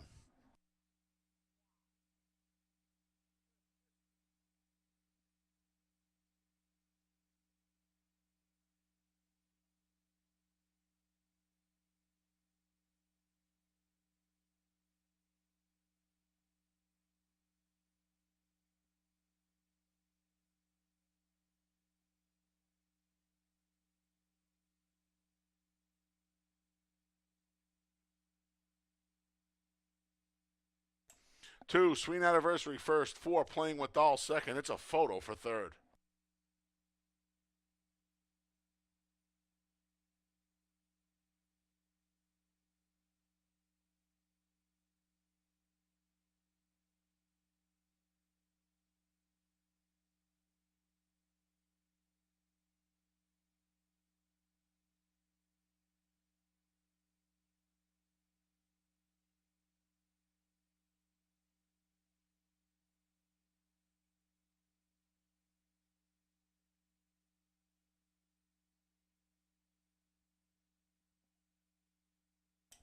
Number 3, Lady Eloise was third. Number 6, She's Enticing fourth. 2, 4, 3, 6 here in race 2.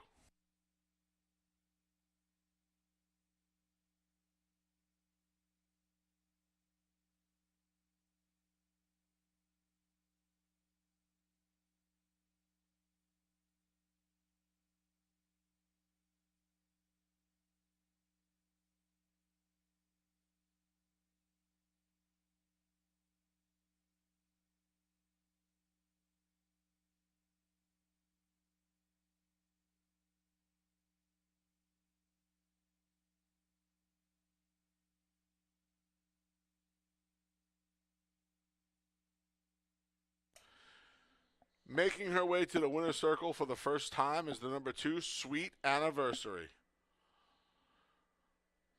The 3-year-old daughter of Solomini out of the Dixie Brassmare South Wing is a New York bred. Sweet Anniversary is owned by Michael D. Tommaso, trained by Michael Anthony Ferraro, winning rider Kibakoa, and it's official.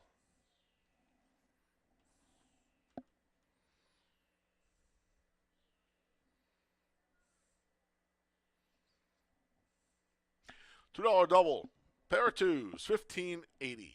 $2 exacta, 2-4, $37.80. 50-cent try, 2-4-3, $32.12. 10-cent super, 2-4-3-6, $15.72. Race 3 comes up next. It's the start of today's $1 pick 6, and it's the Funny Side Tribute Race. Please note there is a pick 6 carryover of $13,781. Here are the changes for the remaining races. Here in race 3, please note there'll be no show, try, or superfecta wagering in race 3. You can scratch the 1, W&L. Race 3, scratch the 1. There are no changes in race 4. In race 5, scratch the 4, Motley Sue. Race 5, scratch the 4. Race number 6, no changes. Race 7, scratch the 4, Fidelia. Race 7, scratch the 4. And in race number 8, a rider change for the 1A Clifton Punch to Dalton Brown. And you can scratch the 3, Super Slide. Race 8, put Dalton Brown on the 1A and scratch the number 3. The Funny Side Tribute Race kicks off the $1 pick 6 with a $13,781 carryover. Post time for the third is in just over 19 minutes. We'll come back after the post parade and quickly go over a pick 6 ticket.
Two weeks after his Kentucky Derby triumph, Funny Side went to historic Pimlico Race Course in Baltimore, Maryland, as the favorite for the second jewel of the Triple Crown, the Preakness Stakes. He took on Derby rival Peace Rules and 8 others in Preakness 124. Kentucky Derby. A lot of action coming from those outside post positions. Peace Rules, of course, and Funny Side, to the favorites here. And right there between them will be breaking New York Hero, who's a pretty speedy horse out of the gate. In the gate. Final horse moving in. Senior Swinger on the outside with Pat Day aboard. Ready for the start of the 128th Preakness, and they're off. And Funny Side brush with New York Hero coming out of the gate. Down toward the inside, Scrimshaw's there. Peace Rules book alertly, and Peace Rules remains in the middle of the track as they move by us for the first time. And Peace Rules will be the early leader. And a very eager Funny Side is outside to his inside at Scrimshaw as they race for the first turn here at Pimlico. And Cherokee's Boy pulls his way up into 4th position just inside the Derby winner.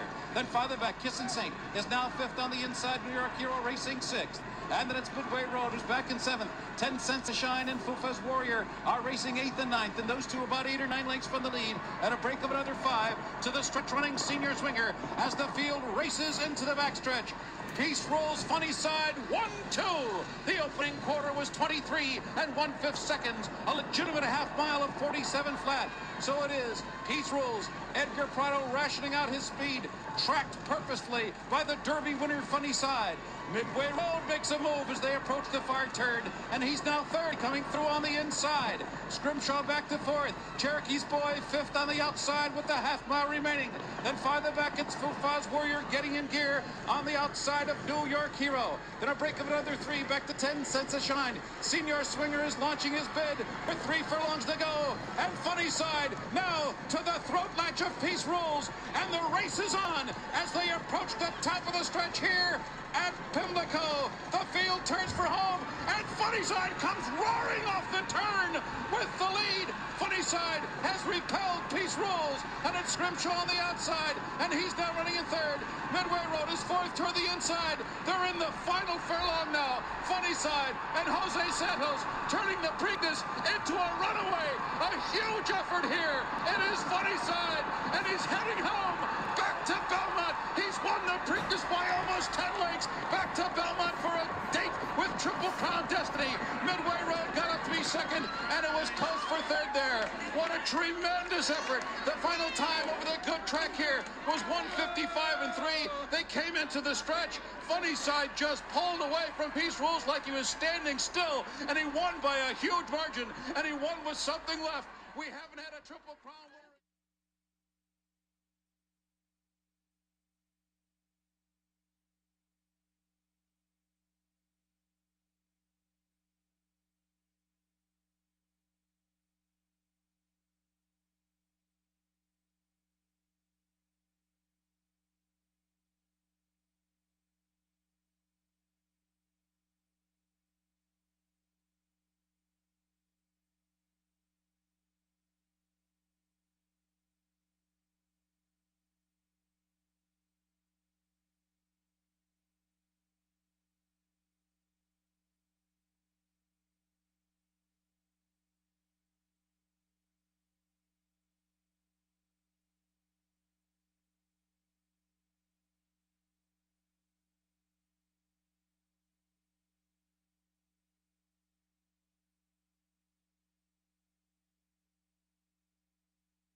Okay, getting ready for the third. Pretty impressive effort by Sweet Anniversary in the second. But this is the one that's the feature race. We did get knocked down to a field of 4, but it is the Funny Side tribute race.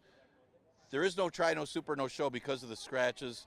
I'm not even going to try to say the name of the one horse, but left with 4 betting interests. Still a couple good ones on the outside. You got Barrel of Quest, who could be the outside speed.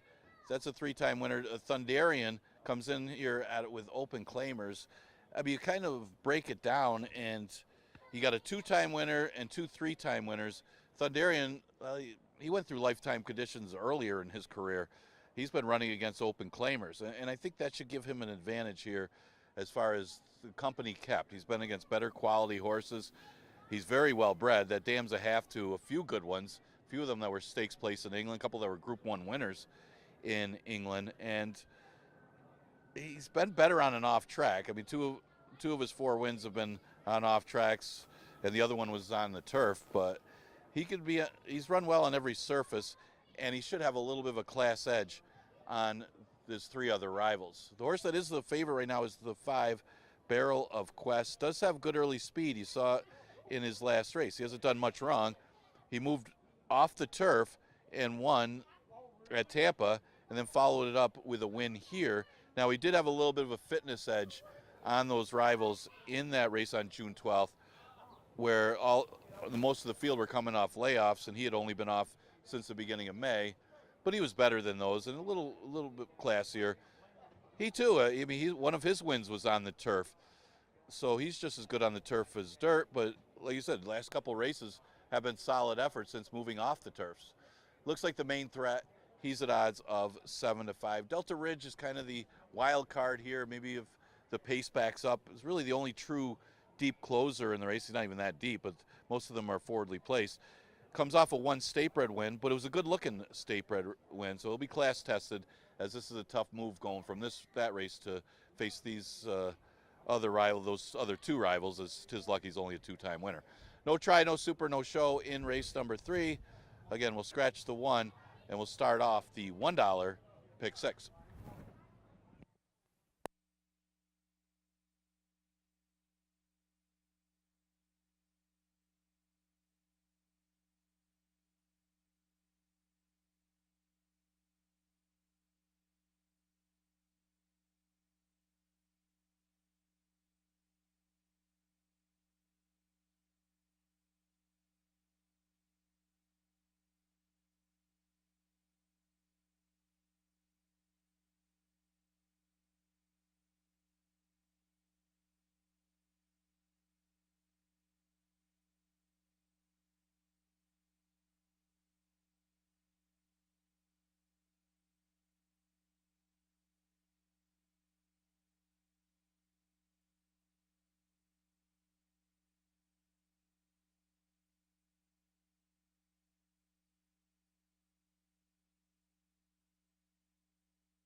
The field for race 3, the Funny Side Tribute race is on the track. Scratch to 1 W&L. The 2 is Tis Lucky with Joel Cruz. The 3 is Delta Ridge. Kevin Navarro rides. The 4 is Thunderian. Cabracoa looks to go back-to-back. And the 5 is Barrel of Quests with Andre Worry. Please note there will be no show, try, or superfecta wagering here in race 3. We do have pick 6 wagering. We're going to get to this really quickly. 13,781 waiting. Going to single the 5 Barrel of Quests here. Made his first off for Paul Barrow, winning one. Sat off the pace early, made the lead down the backstretch, and just galloped home. That was in the allowance condition for the 3 life. Now he's in a money allowance. He doesn't have much to beat in here after W&L came out. We'll single the 5 Barrel of Quests. Race number 4, going to single the entry of the 1 Jackson Avenue, who I don't prefer. I like Dale Avenue, who's done very little wrong so far this year and in her career. First time Lasix got her the money at over 10 to 1 last time out. She's another one tactical, can go to the lead or just sit right off of a horse like Bustin' Time. So we'll start it with 2 singles, 5 with 1. We're going to go 2 deep in the next race. The 2 Lindsay, who comes off a win, bumps up in class, and the 3 Miss Haley, who's going to be the favorite as she drops in class and ships in from Penn. 2 and 3 in race number 5. In the 6th, we'll go 3 deep. We'll use the 1 Samay, who also gets Nutsy as part of the entry. A good entry. They're 2 to 1 on the morning line. They could go favored. The 2 Candy Rock is my long shot in the sequence. Was first time Lasix last time, off of a November layoff. Second time Lasix now. Horse has back figs that compete. We'll put the 2 Candy Rock in there, and the 4 War of Thrones, third off the layoff for Jim Aquilano. Should get the right kind of trip with some pace to run out with Cabracoa. 1, 2, 4 in race 6. Race number 7. 2 deep. Like Johnny I would say. We'll go with the old 2-5. She's a Wild Joker, second off the September layoff. Raced really well behind Tequila, who was returning from a layoff and ran her down last time. She's a Wild Joker, should be up close early. We'll also use the 5 Kaz Music, who made her local debut, a winning one last time in the 3 life allowance. This is a straight open N1X. She should sit a good trip just off the pace again. She has lockbox and darn that song and some pace to run into. And we'll close it out with 1-5-7. Tasty Wave, second off the layoff.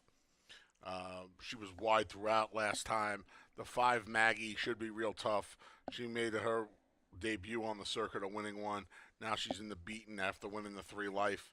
And the 7 Dosage and Mimosas for leading trainer Michael Anthony Ferraro. She was really wide as well last time out in the same race that Tasty Wave was in, 1-5-7. Play is 5 with 1, with 2-3, with 1-2-4, with 2-5, with 1-5-7. It costs you $36.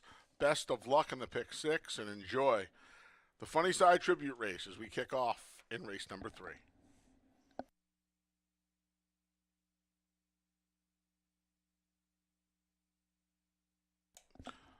Post times in a minute. 1 minute.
The field of race 3. The Funny Side Tribute Race is behind the gate, and it's post time.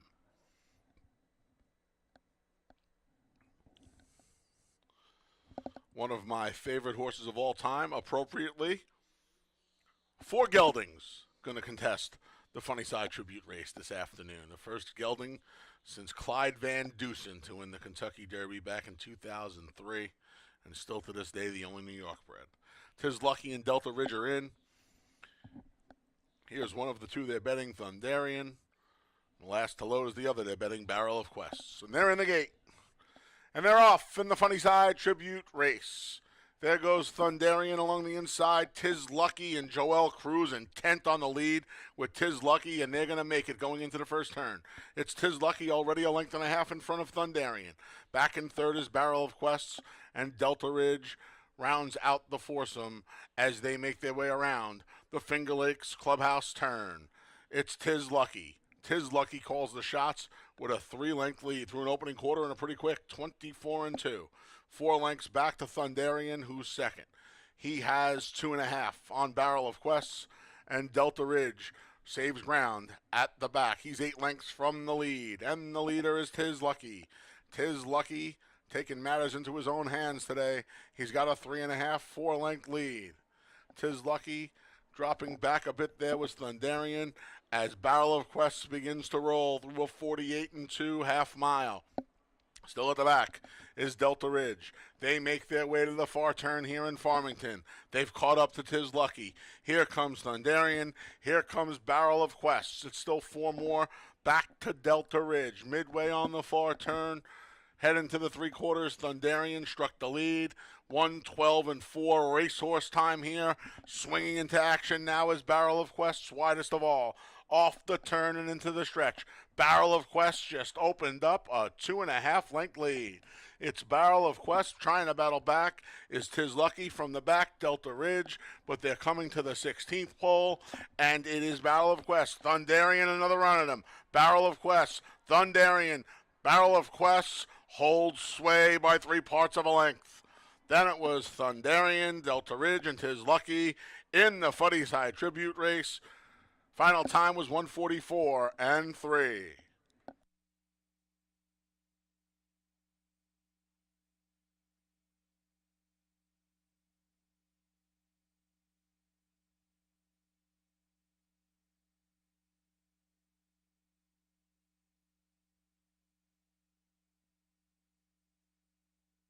Number 5, Barrel of Quest was first. It's a photo for second.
Number 4, Thunderian was second. 3, Delta Ridge third. 2, Tis Lucky fourth.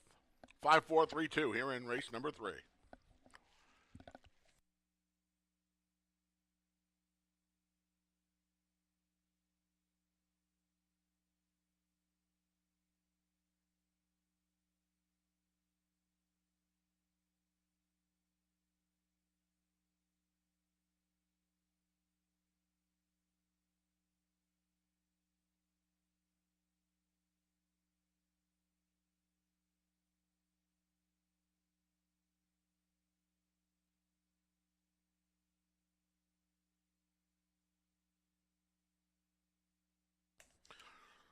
Race 3, the Funny Side Tribute Race, is official.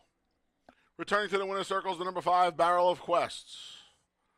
2 in a row for the 5-year-old gelding, son of Mission Impassable. Out of the Disco Rico mare, Barrel of Joy. A New York bred, Barrel of Quest is owned by Tri-County Stable, trained by Paul Barrow, winning rider Andre Worry. $2 double, 2.5, $12.40, $2 exact to 5.4, $8.40.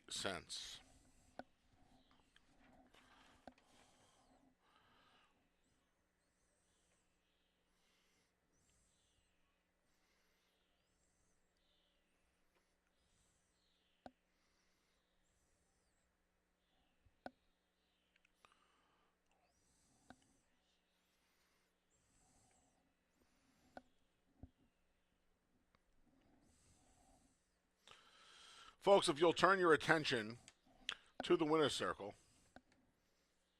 our very own Dave Mattice is presenting a trophy along with the operating managing partner of Saratoga Stables, who completed their very own Triple Crown with a Belmont Stakes win by Tiz the Law 4 years ago at Belmont Park, and Hall of Fame rider Jose Santos, a winner of over 4,000 races just here alone in the U.S., well over 5,000 throughout his career.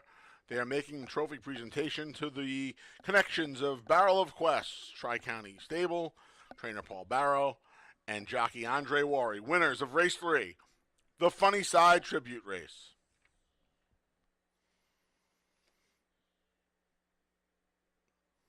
Also in the winner's circle, our director of racing, Todd Height.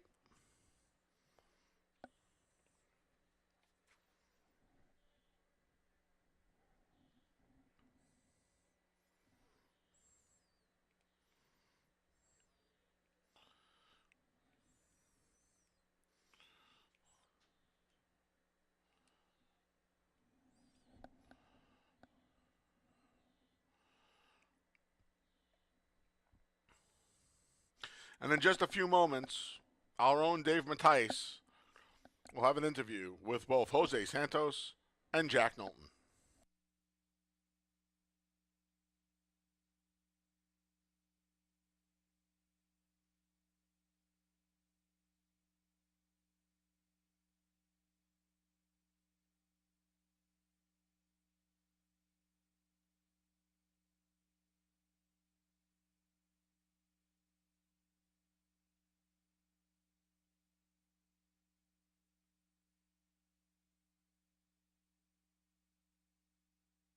Inner Circle. I'm here with Hall of Fame rider Jose Santos and Jack Knowlton and the rest of the Saratoga stable here as we honor Funny Cide. What a great horse he was. I'll start with you, Jose. You rode him for the Derby and the Preakness. Tell me about the Derby and leading up to that race with Funny Cide. Well, definitely the Derby, it was a fantastic race that he won. Going to the race when he ran second in the woods, I told Barkley, I say, man, we're going to have a real good chance to beat Payan and Maker, because when I was pulling him up, he really got the beep and he galloping out very strong. And he joined in the Kentucky Derby.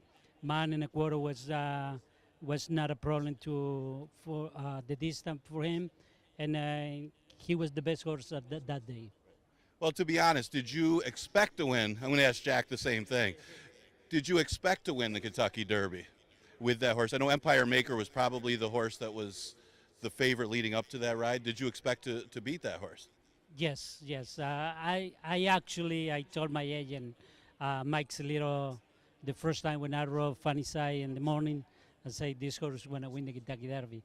I not told him because we was looking for another year, for the Kentucky Derby, just to be bragging on the horse. No, because I saw the potential in the horse.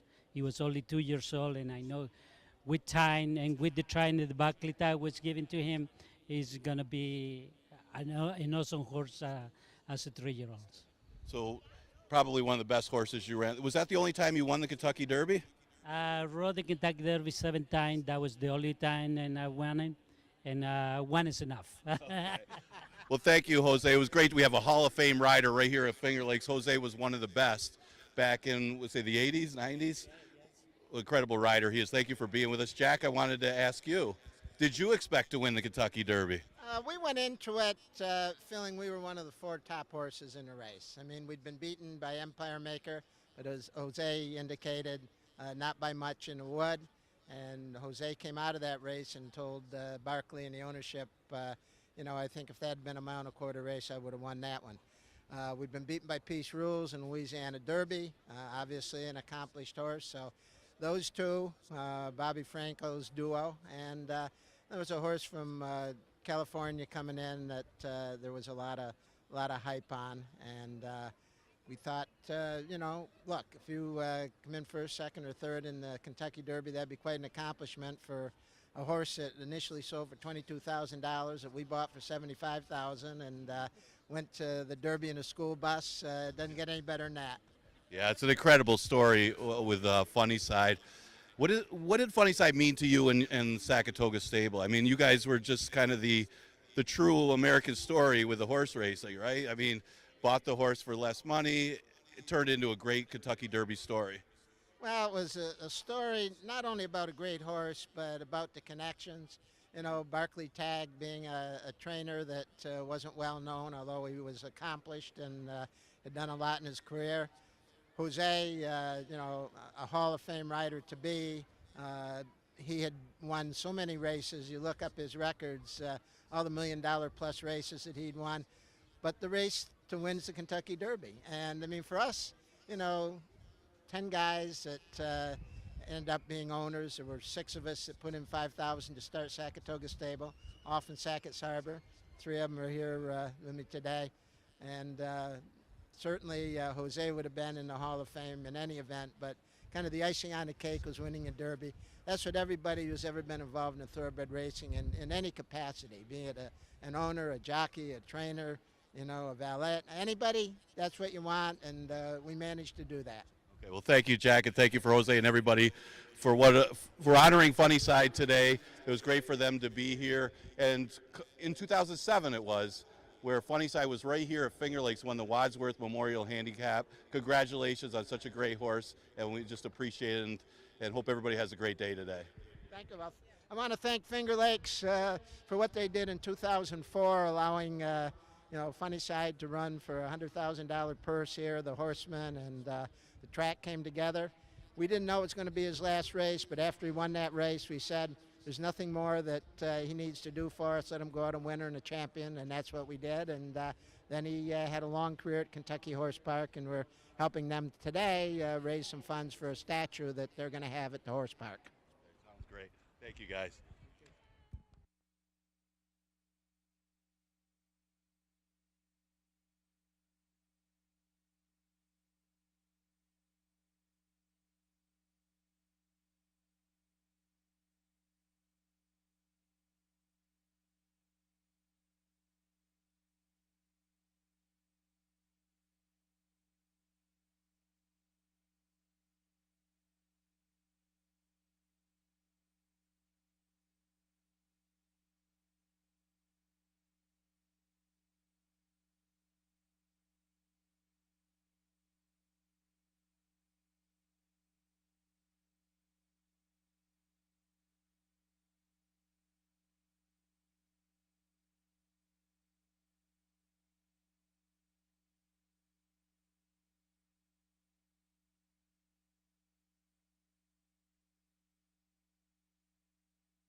17 years ago,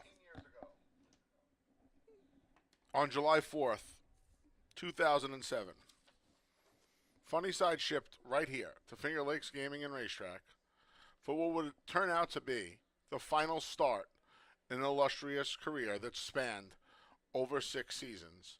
A bit of a homecoming, as a bulk of the partnership was from Sackett's Harbor, not far from here from Finger Lakes. And appropriately, on 4th of July, Funny Side finished up his career right here in Farmington.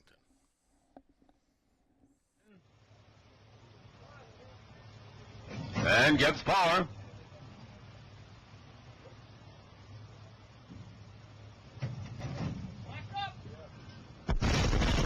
Zeroth in the Wadsworth Memorial. And Johnny by Night coming right out after the lead with Out from Africa. On the outside, that Bobcat is up early. Tiger Speech on the rail, Funny Side. Rises the Phoenix. Then we come back to Tomasi and Gives Power as they make the way to the clubhouse turn. Johnny by Night and Johnny Villa Jr. will set the pace, gets away by a length and a half. That Bobcat is second. Out from Africa third. Down along on the French, Tiger Speech is fourth.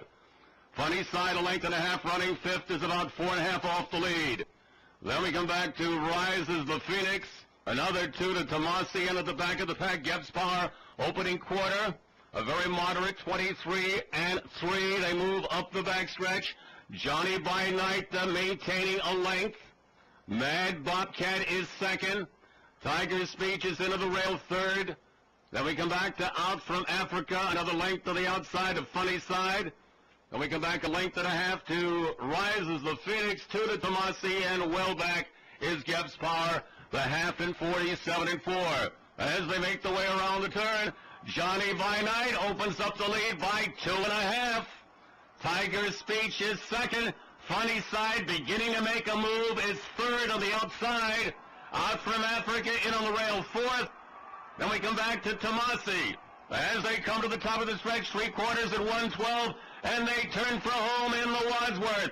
Johnny by Night is trying to go all the way. Here comes Funny Side. Here comes Tiger Speech. And these three will battle down the lane. But the champion, Funny Side, the Kentucky Derby winner, the pride of New York, and showing class, Funny Side wins the Wadsworth by 2.5. Johnny by Night and Tiger Speech.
Okay, we're getting ready for race number 4. It's the greatest feel-good story of Funny Cide and Saratoga Stable. They've been gracious here to come here and they did the meet and greet, and just brings back good memories. One of the biggest day of Finger Lakes history was when Funny Cide visited here for the Wadsworth Memorial Handicap, won that race. You just saw the race, they just showed it, and it was electric here. Over 15,000 people were here at Finger Lakes to watch Funny Cide in his last race, and we saw him right here at the Thumb. Well, we look at the 4th race now. We start the Pick 5 Exacta-Tri Super and Daily Double offered. Fillies and Mares, never won 3 condition. Guess you could look at it as a 2 for the price of 1 with the entry. You got Dale Avenue as one of the speeds, Jackson Avenue more the deep closer. Now Jackson Avenue probably compromised a little bit by the start last time, so she needs to at least have a better start and hope the pace to run at. Dale Avenue depends on how quick they go early. She's looking for 3 in a row, and she beat a decent field at 2 lifetimes. This is a little tougher, though, for Dale Avenue, and she was aided by the racetrack that was favoring front speed types. But she's also a horse that's improving. Tough entry here for Ronnie Breed Jr. The 5 Ruby's Mission is a good long shot. Well, I say a good long shot morning line, but horse is 2-1 second choice on the board right now off of a really good second place finish last time. It was kind of a wake-up call in her second start of the year because she had won 2 in a row to finish the year. So she's certainly capable. I think people kind of ignored her last time because of her first start of the year, but a lot of horses need one, and that might have been the case for Ruby's Mission. See if she can improve off of that race and win one here. It's definitely a top 3 threat off the last effort. And then you got Stars Delight, who's probably the price horse that might be overlooked in this race because she showed a lot of talent last year. She's had 2 starts this year.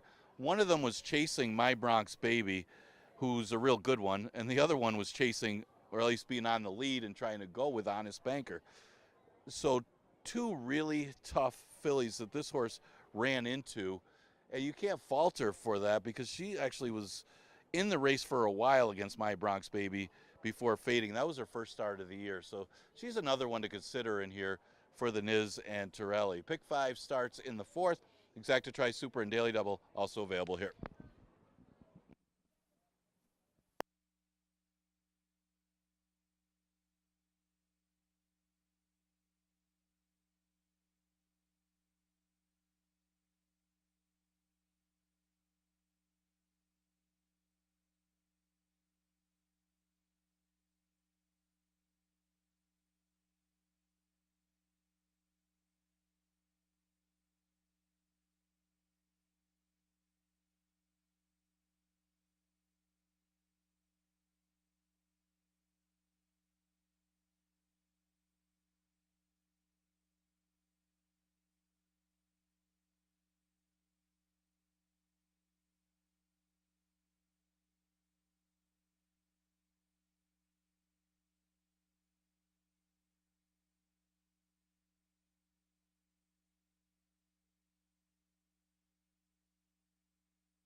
The field for race 4, the start of the pick 5s on the track.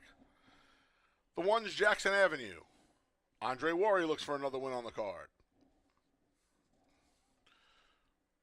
Entry mate 1A, Dale Avenue, is ridden by Michael Davila Jr.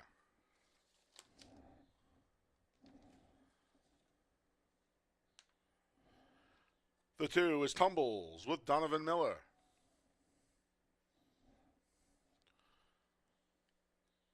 The 3 is Bustin' Time with Jackie Davis.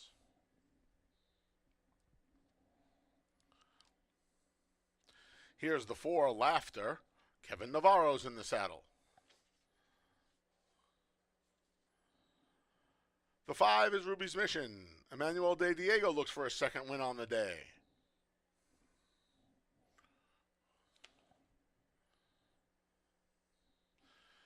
And there's the 6, Stars Delight with Jose Baez. Field of 7, 6 betting interests.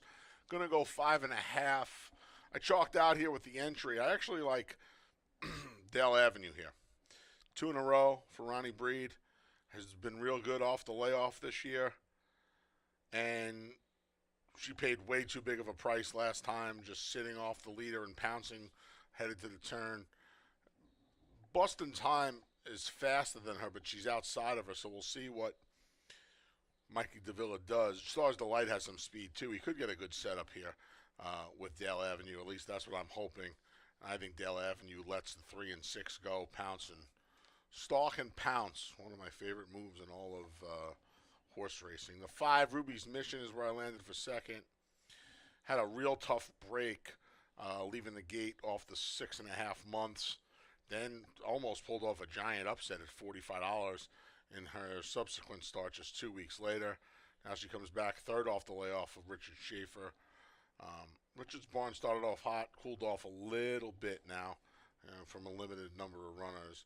But she's taking some money at 3-1 on the board. And then finally outside the 6, Stars Delight. Wasn't going to keep up with My Bronx Baby. Honest Banker finished second off the layoff, then came back to win.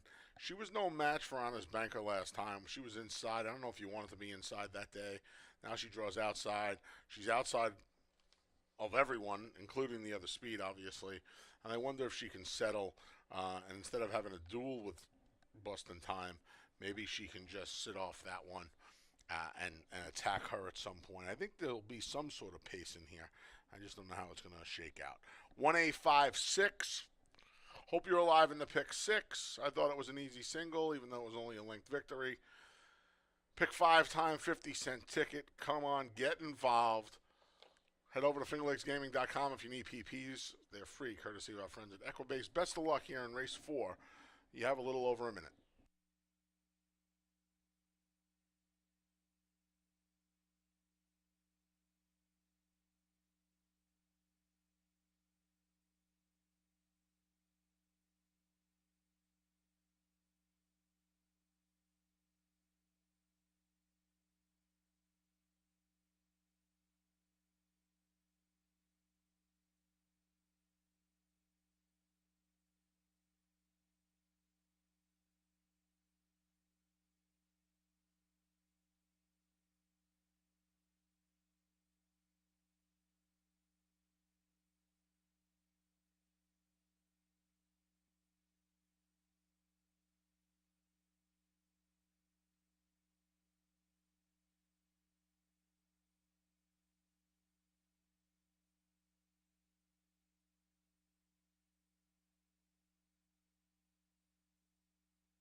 Post times in a minute. 1 minute.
The field for race 4, the start of today's 50-cent pick 5s behind the gate, and it's post time.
First up goes the number 4, Laughter. Jackson Avenue's in. Loading without the rider to the outside is Star's Delight. Jose Baez will climb aboard inside the gate.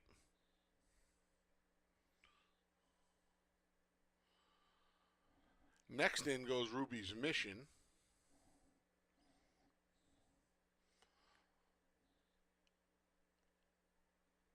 Tumble's going to go in without the rider. And Donovan Miller will climb aboard inside the gate as well.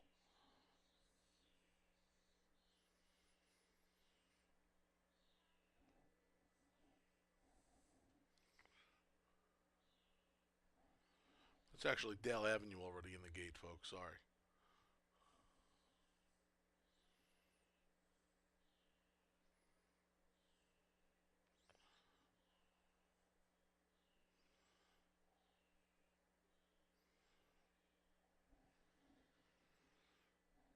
Now Jackson Avenue goes in. And the last to will be Bustin' Time. 1-2 on the entry of Jackson Avenue and Dale Avenue as they get ready to spring the latch for the 4th. They're in the gate.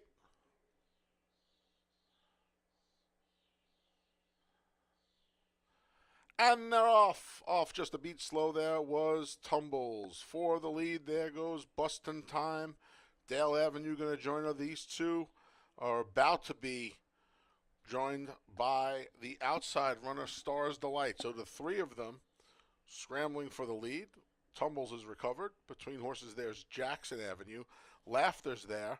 And on the far outside, it's Ruby's Mission. It's just 5 lengths from front to back here. Dale Avenue just ahead of Bustin' Time through a 23-second opening quarter. Gap of 3 lengths back, Tumbles was just passed by Jackson Avenue. To the outside there is Stars Delight. Gap of 2 more to Laughter. And on the outside, trying to make up some ground, is Ruby's Mission. Off the turn, into the stretch. Dale Avenue still dealing with Bustin' Time. Dale Avenue starts to scoot away from Bustin' Time. Jackson Avenue is Dale Avenue's only challenge. Down to the 16th pole. The Avenue's a 1-2. It's Dale Avenue over Jackson Avenue. Dale Avenue, Jackson Avenue, Dale Avenue a length. Then Jackson Avenue. Bustin' Time was 3rd. Then Stars Delight. Ruby's Mission 5th for superfecta purposes in 105 and 4.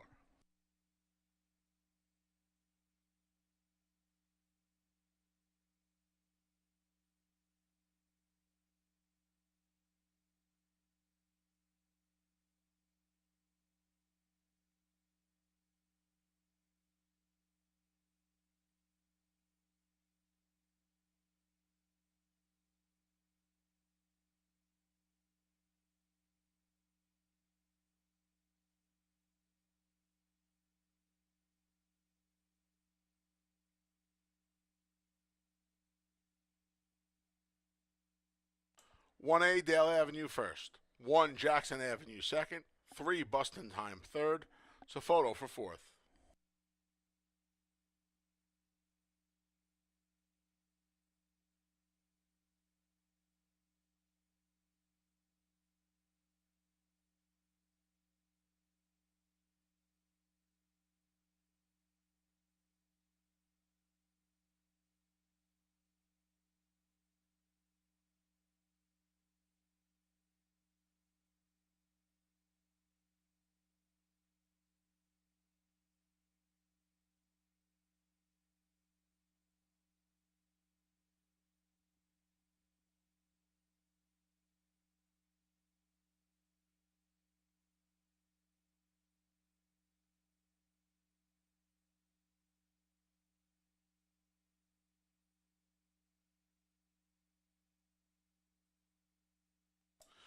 Number 6, Stars Delight, was 4th. And again, for superfecta purposes, the number 5, Ruby's Mission, finished 5th.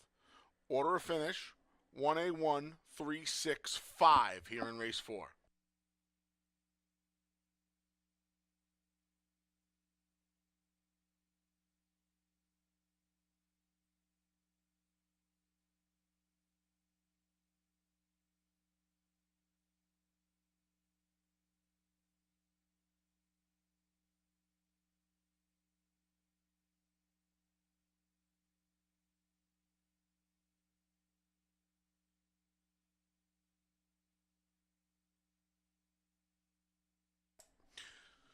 Making her way to the winner's circle for her 3rd consecutive starts, the 1A Dale Avenue.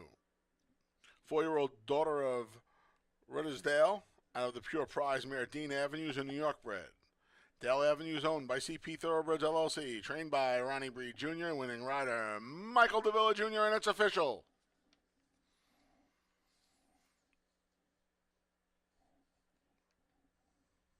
$2 double, 5-1, $8.70. $2 exacta, 1-3, $15.80. 50-cent try, 136, $12.87. 10-cent super, 1365, $7.20. 50-cent pick 3, 251, $7.45. And the 50-cent pick 4, 2251, $25.25. Race number 5 comes up next. It kicks off the late pick 4. Scratch the 4, Motley Sue. Here in race 5, scratch the 4, Motley Sue. Race 7, scratch the 4, Fidelia. Race 7, scratch the 4, Fidelia. And in race 8, rider change for the 1A, Clifton Punch to Dalton Brown.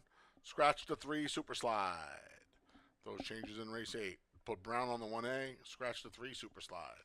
Post time for the 5th. The start of the late pick 4 is in just over 20 minutes.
Before Funny Side wrapped his brilliant career here in Farmington, Jack Knowlton and the crew over at Saratoga Stables, along with trainer Barkley Tagg and assistant trainer Robin Smullen, figured that we'd give our neighbors to the north a treat at Woodbine for the Dominion.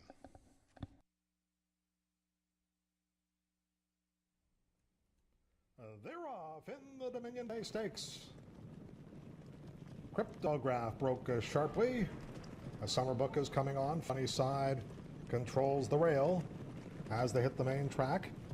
Summer book, Funny Side to the inside. Cryptograph a reserve third as they move in front of us for the first time. And Funny Side comes on the inside for Richard Migliori to lead under the wire initially. Summer book is second. Cryptograph is third. The opening quarter was in 23-3. Arch Hall is in fourth position. Then there's a break of 9 or 10 lengths. Back to Scipion. Nolan's Cat is second to last, and the late running Just In Case Jimmy is the trailer. And it's Funny Side who's loose on the lead. Funny Side got an opening half mile in 47 seconds flat. And the 2003 Kentucky Derby winner, Funny Side, leads this field along the backstretch. Migliori getting him to relax out there on the lead. Funny Side by 3. Summer book is second. Arch Hall starts to improve at the rail a bit. Cryptograph gets a little nudge on the outside, also starts to improve, and they're gaining ground on Funny Side, who got 3/4 in 1:11-2. That lead has been cut to a length and a half. They head into the far turn. Funny Side leads by a length and a half. Cryptograph is on the outside, moving in closer now. Arch Hall gets nudged on at the rail. Summer book has tailed off a bit. It is Funny Side as they hit the quarter pole. Cryptograph is called on for his best by Todd Cable. Arch Hall is back in third position. Scipion from off the pace, and they're into the lane. Funny Side confronted by Cryptograph. And it's those two who arrive at the 8th pole together. Funny Side's gallant to the inside. On the outside, Cryptograph. Funny Side, a heart as big as the grandstand. No One's Cat is closing late, but it is Funny Side. Funny Side has done it. Picture perfect in the Dominion Day Stakes, a place photo between Cryptograph and Nolan's Cat.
The horses are about to go on the track for the fifth race.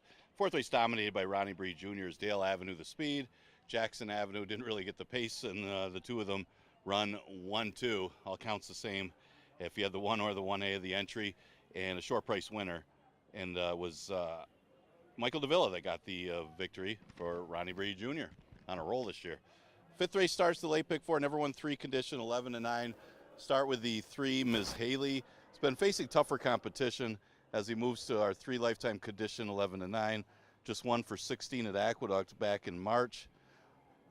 Some time between races, tried a mile last race and didn't run that badly despite stretching out, and now we'll try the mile 70 against arguably an easier field. So Ms. Haley certainly should get a good stalking trip in here. The other horse getting bet is the 6, Our Girl Faith. Deservedly so. This horse looked pretty good last time, considering that it was off such a long time from August of last year. It was a decent $5,000 field. Well, she does step up in class to face the 11-9s, but she also should improve off that race. You had to think she had to have needed that race. So Our Girl Faith, a playable horse in here. It is the other one getting action in the 5th. Exacta Tri Super Daily Double and Pick 4 starts in race number 5.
The field for race 5 is out on the track. It's the start of the late pick 4.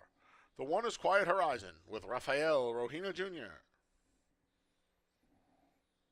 The 2 is Lindsay with Nazario Alvarado.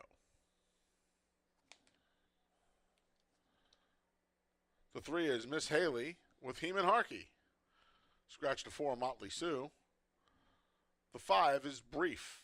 Michael Davila Jr. looks to go back-to-back on the Thursday card. And the 6 is Our Girl Faith with Jackie Davis. Field of 5, going to go a mile and 70 here as we kick off the late pick 4.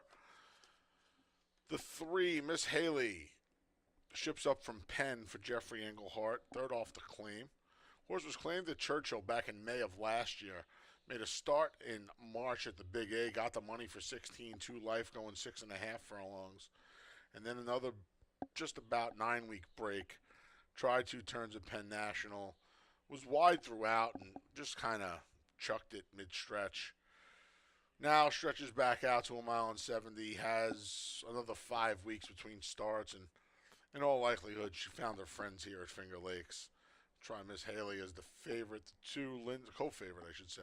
The 2 Lindsay, Louis Gutierrez forced 3 sprints to start the year, got out of the maiden ranks in the slop. Then went long in a tough race. Grace Reformed, Old Mrs. Maisel, Dolce Seta went down to Aqueduct and won. And then she cut back to a sprinting for the nickel, and she just crop dusted the field. She's got to go long again. By McCracken out of a Scat Daddy mare, it should not be a problem. She faces much easier company than she did in her only other race going the mile and 70 here. Lindsay for second, and then the 1 Quiet Horizon. I needed somebody to round it out after the scratch. Quiet Horizon hasn't won in a very long time. Stretched out to the mile and 70 last time and was right there on the wire, just beating a length and a half. 3 others there as well. She had a little bit of a rough trip. If she gets through, who knows, maybe things are different. But I think she is the third horse. Well, Our Girl Faith is taking all this money, and last time Our Girl Faith got the money was in the mud. It's, in fact, just 1 of 2 wins for her career. She's never won on a fast track Argo Faith can beat me today at that price. 3, 2, 1. Best of luck here in the 5th, and if you're playing the pick 4.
Post times in a minute. 1 minute.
The field for race 5. The start of today's pick 4, late pick 4, is behind the gate, and it's post time.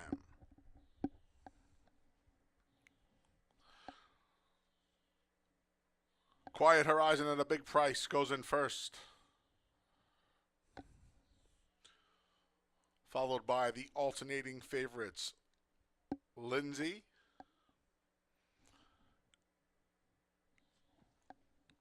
and Ms. Haley.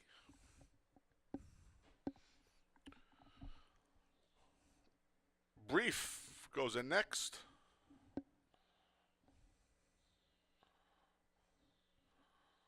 Our Girl Faith is the last to load.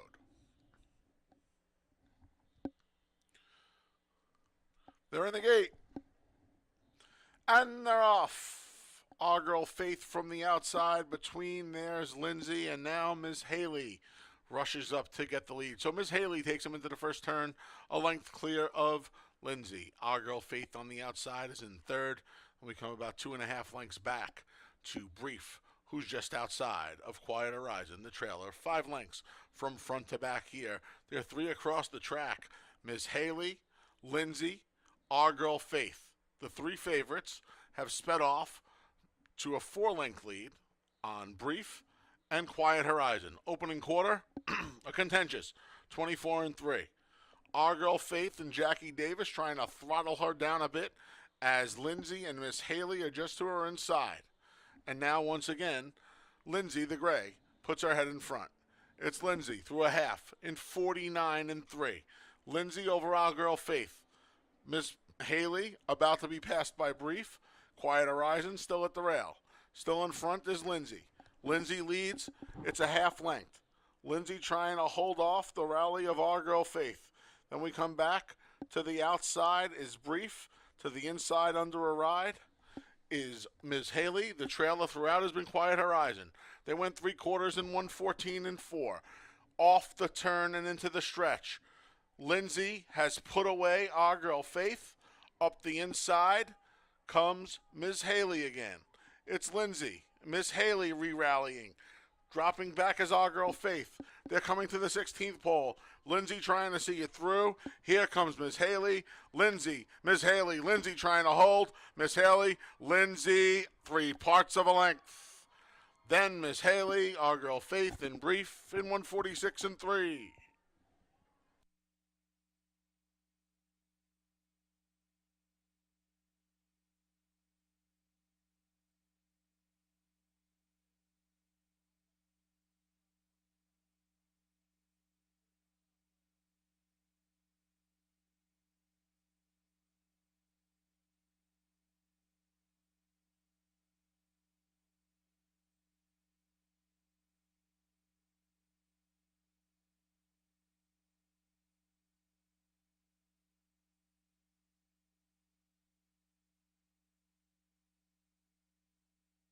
Number 2, Lindsay was first.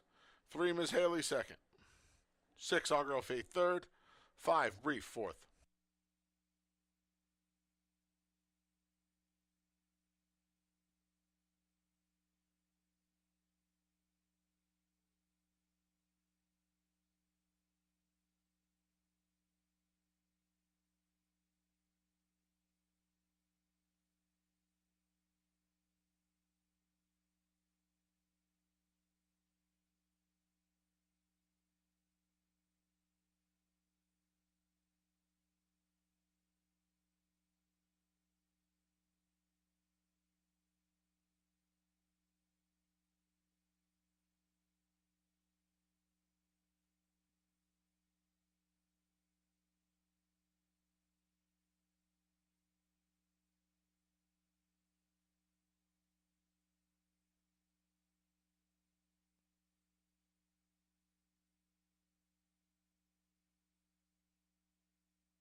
Returning to the winner's circle for her second consecutive start is the number 2, Lindsay.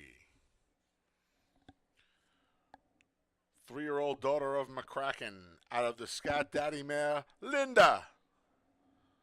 Lindsay's owned by Scott Durgan, trained by Lugu. Luis Gutierrez, winning rider, Nazario Alvarado.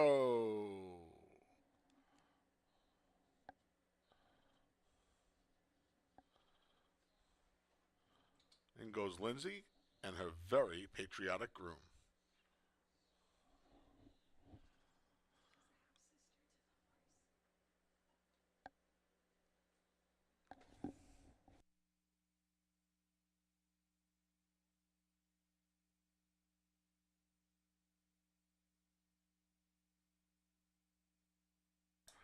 $2 double 1-2, $13.20. $2 exact, 2 tree. 8 even. 50-cent try, 236, $4.15. 10-cent super, 2365, $1.61. And a 50-cent pick 3 of 512, return $9.80. Race 6 comes up next. It kicks off the final pick 3 of the afternoon. No changes in the 6th. Post time for race number 6 is in just over 20 minutes. Don't forget, folks, come on out when stakes action returns Monday, July 15th. We host the $150,000 New York Derby, the $75,000 New York Oaks for the Colts and Geldings and Fillies, respectively. If you are a DRF member that Monday, head over to DRF.com to get your free Finger Lakes past performances, and you can use them in our on-track contest. That's right.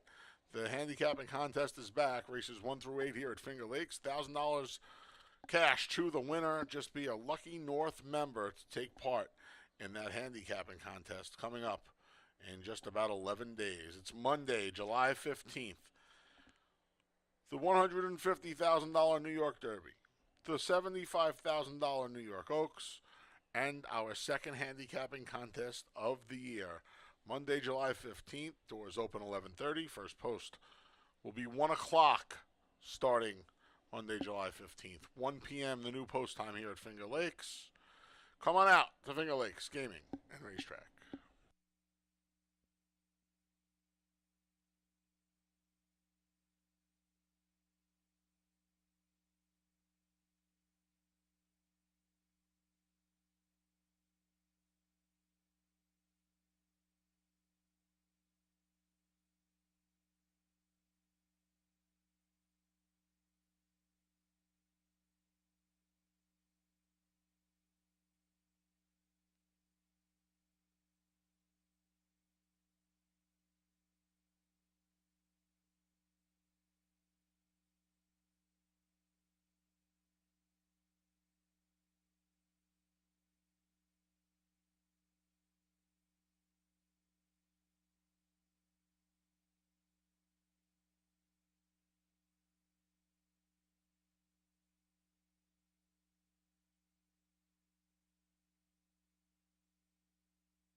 All right, getting ready for the 6th race, and Lindsay does it again, this time on the stretch out.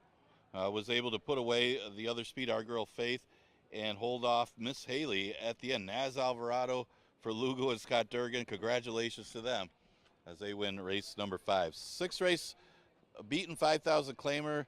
It's hours of a race since the day, or never won 4 races, goes 6 furlongs. A lot of early play on the entry. Would expect them to be the favorite. You got 2 for the price of 1, and both of them have solid chances here. Similar profile in the sense that they're both making their 2nd start off of the layoff, so you would expect improvement from both of them. I mean, Nutsy won his first start off the layoff, but he got his number taken down as he did bother Smooth Tails, who looked like he was going by him. But it was a few lengths back to the rest of the field, and Nutsy was in a position from the rail that he had to be a little more aggressive, and sometimes that's tough to do when he gets aggressively sent out there to hold on. So he ran very well considering his first start off the layoff, and he's not a horse that needs to be that aggressive. Drossel Diem looks like the speed of the race, but he's just got to be within range of that horse to be out there. He's with a 6 post, he may be able to try for the lead again. It'll be interesting to see, because it's a 2-horse entry, if he is aggressive to go out there with Drossel Diem or to let Drossel Diem clear and get outside of him. But that could be the key to the race as well. Samay, yeah, he's got some back class. He dropped to 5 last year and ran 3rd behind Drossel Diem in a race. Drossel Diem definitely dangerous in here, but he's had 3 off tracks in the last 4. Actually, all the last 4 starts have been off tracks.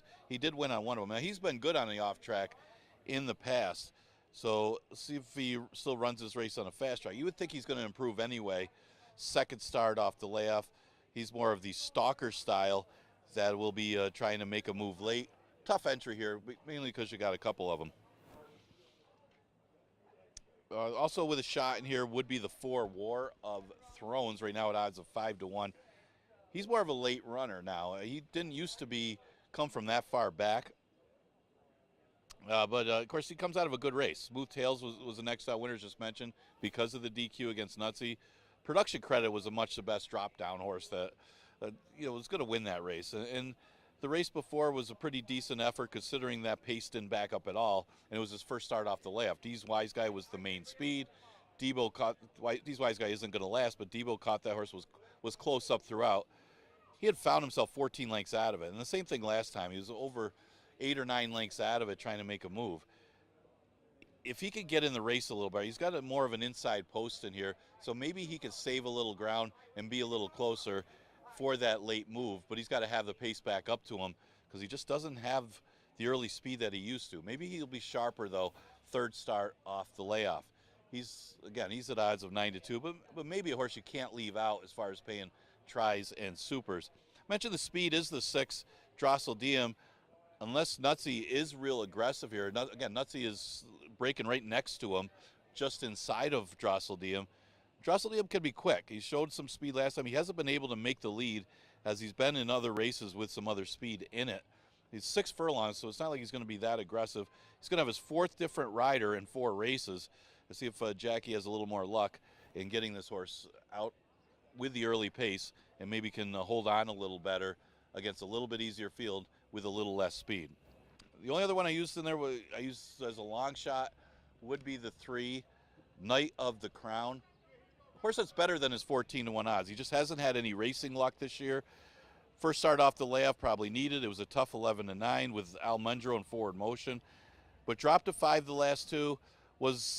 Made his own problems when he was too aggressive early. His next start last time caught an off track and a horse that was alone on the lead. So maybe a shot for Knight on the Crown to get in the number. Exacta Tri Super Daily Double and Pick 3 starts in race number 6. Got 5 minutes to post.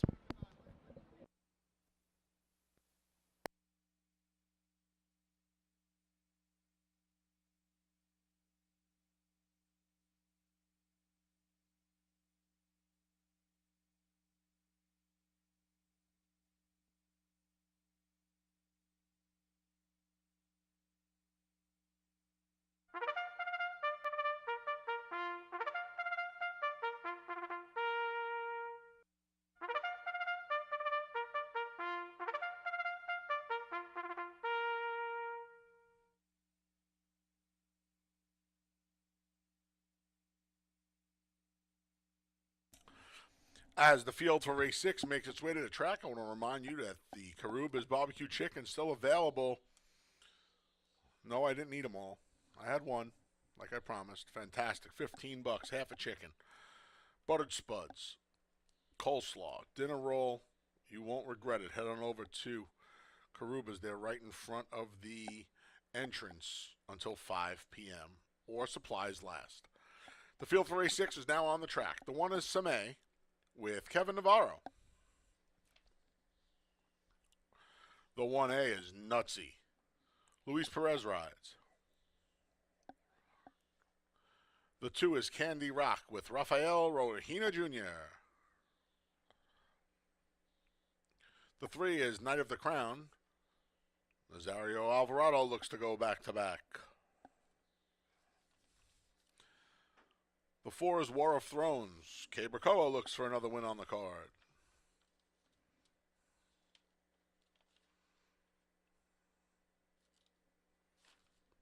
The 5 is Buck Wild. Andre Worry looks for another win on the card.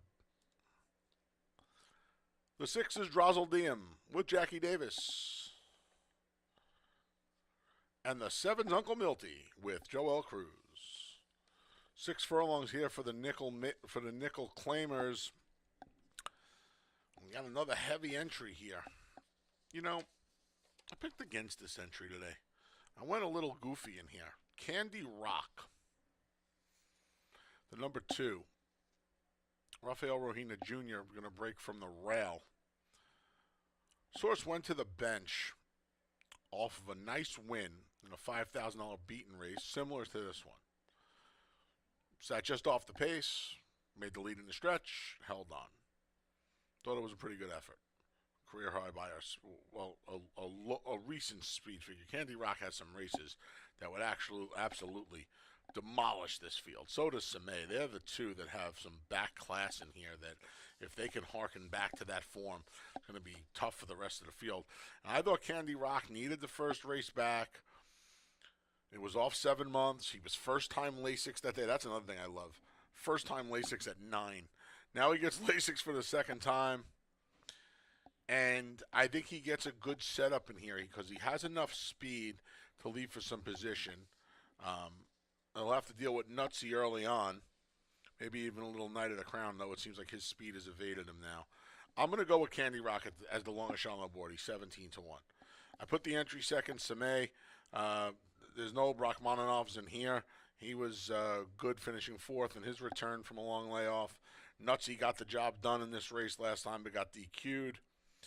He kind of had to get DQ'd that day. Louis Perez, who was his regular rider most of last year, is going to come back aboard today. And I rounded it out with the 4 War of Thrones. I'm alive with all 3 of these in the pick 6. War of Thrones, 3rd off the layoff. He was making up a lot of ground outside last time. My biggest problem with War of Thrones is I think he races better when he's drawn outside. Now he's in post 3, but he's still not as far out as I'd like him to be. I like him when he's drawn outside a little bit more. 2-1-4. Let's see if we just went to 12-1 now. See if we get Candy Rock home, the number 2 at a big price.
Post times in a minute. 1 minute.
The field for race 6 is behind the gate, and it's post time. Candy Rock, the first to load in, followed by Knight of the Crown at a big price. Here's War of Thrones. Part of the 2 to 5 favorite entry, Seme goes in. Buck Wild's up next.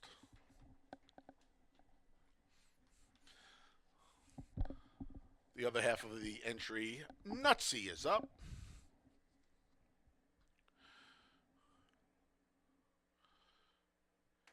Here's Drozzle Diem. And the last to load is Long Shot Uncle Milty. They're in the gate. And they're off. Breaking a bit slowly there was the 5, Buck Wild. Bunch of them heading for the front end here, led by Knight of the Crown. Knight of the Crown shows first. Between there's Nutsy, and to the outside of Nutsy is Drozzle Diem. So these three separated themselves from Uncle Milty, who's back and forth. Between horses, moving up is War of Thrones. At the rail is Candy Rock. The 2 trailers are Seme, and after the stutter step start, Buck Wild is at the back. 23 into the opening quarter. Nutsy just took the lead away from Knight of the Crown. It's Nutsy a neck. Knight of the Crown to the inside. Drozzle Diem outside. Candy Rock trying to rally from inside of horses. Still 5 lengths from the lead as the field comes off the turn and into the stretch through a 47 1/2. Nutsy trying to put away Knight of the Crown. Nutsy just did and opened up a length lead. On the far outside, here comes entry mate Seme. Entries 1, 2 again. Is it going to be Nutsy or is it going to be Seme? Nutsy's almost home. Seme takes a run. Nutsy was straight as an arrow today. She won it by a length. Then it was Seme. War of Thrones was there. So was Knight of the Crown in 113 1.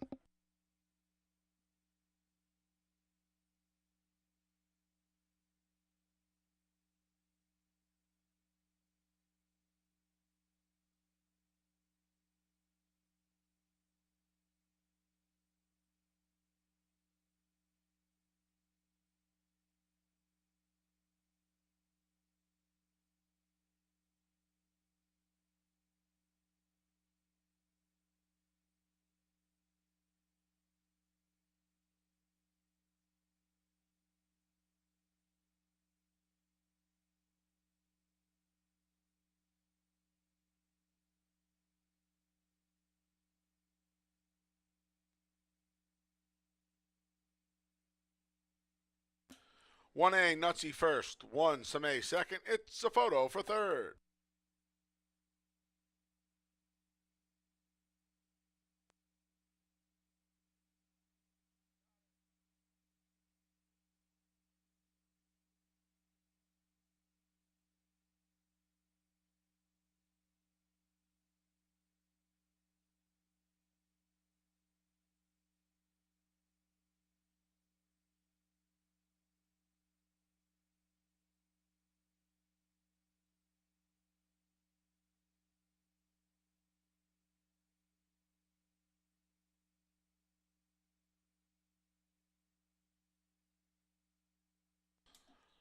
Number 4, War of Thrones was third. 3, Knight of the Crown fourth. For superfecta purposes, the 5, Buck Wild, finished fifth.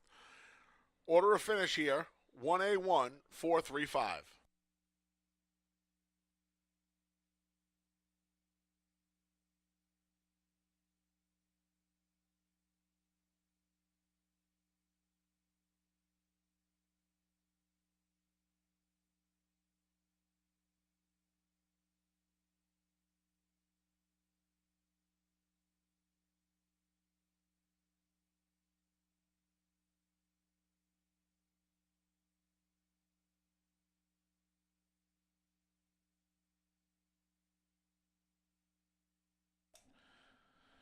Returning to the winner's circles, the 1A, Nutsy. 6-year-old Gelding's the son of Exaggerator, out of the Officer Mare, Special Dream. Nutsy is owned by Victor and Nancy Salvato, trained by Ilmar Loiza, winning rider Luis Perez. And it's official.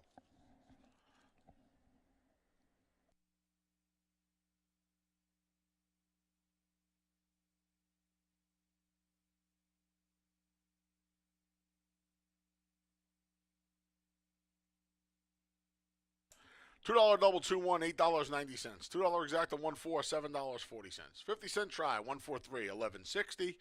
Dime super 1435, $22.50. Race 7 comes up next. It's the start of the late double. Scratch the 4, Fidelia. Here in race 7, scratch the 4. And in race 8, rider change for the 1A, Clifton Punch to Dalton Brown. And scratch the 3, Super Slide. Post time for race 7, the start of the late double, is in just over 20 minutes.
Folks, we had a claim out of race 6. The winner, the 1A Nutsy, to new owner-trainer Michael Anthony Ferraro. New owner-trainer Michael Anthony Ferraro claimed the 1A Nutsy out of race number 6.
All right, in the paddock for race number 7.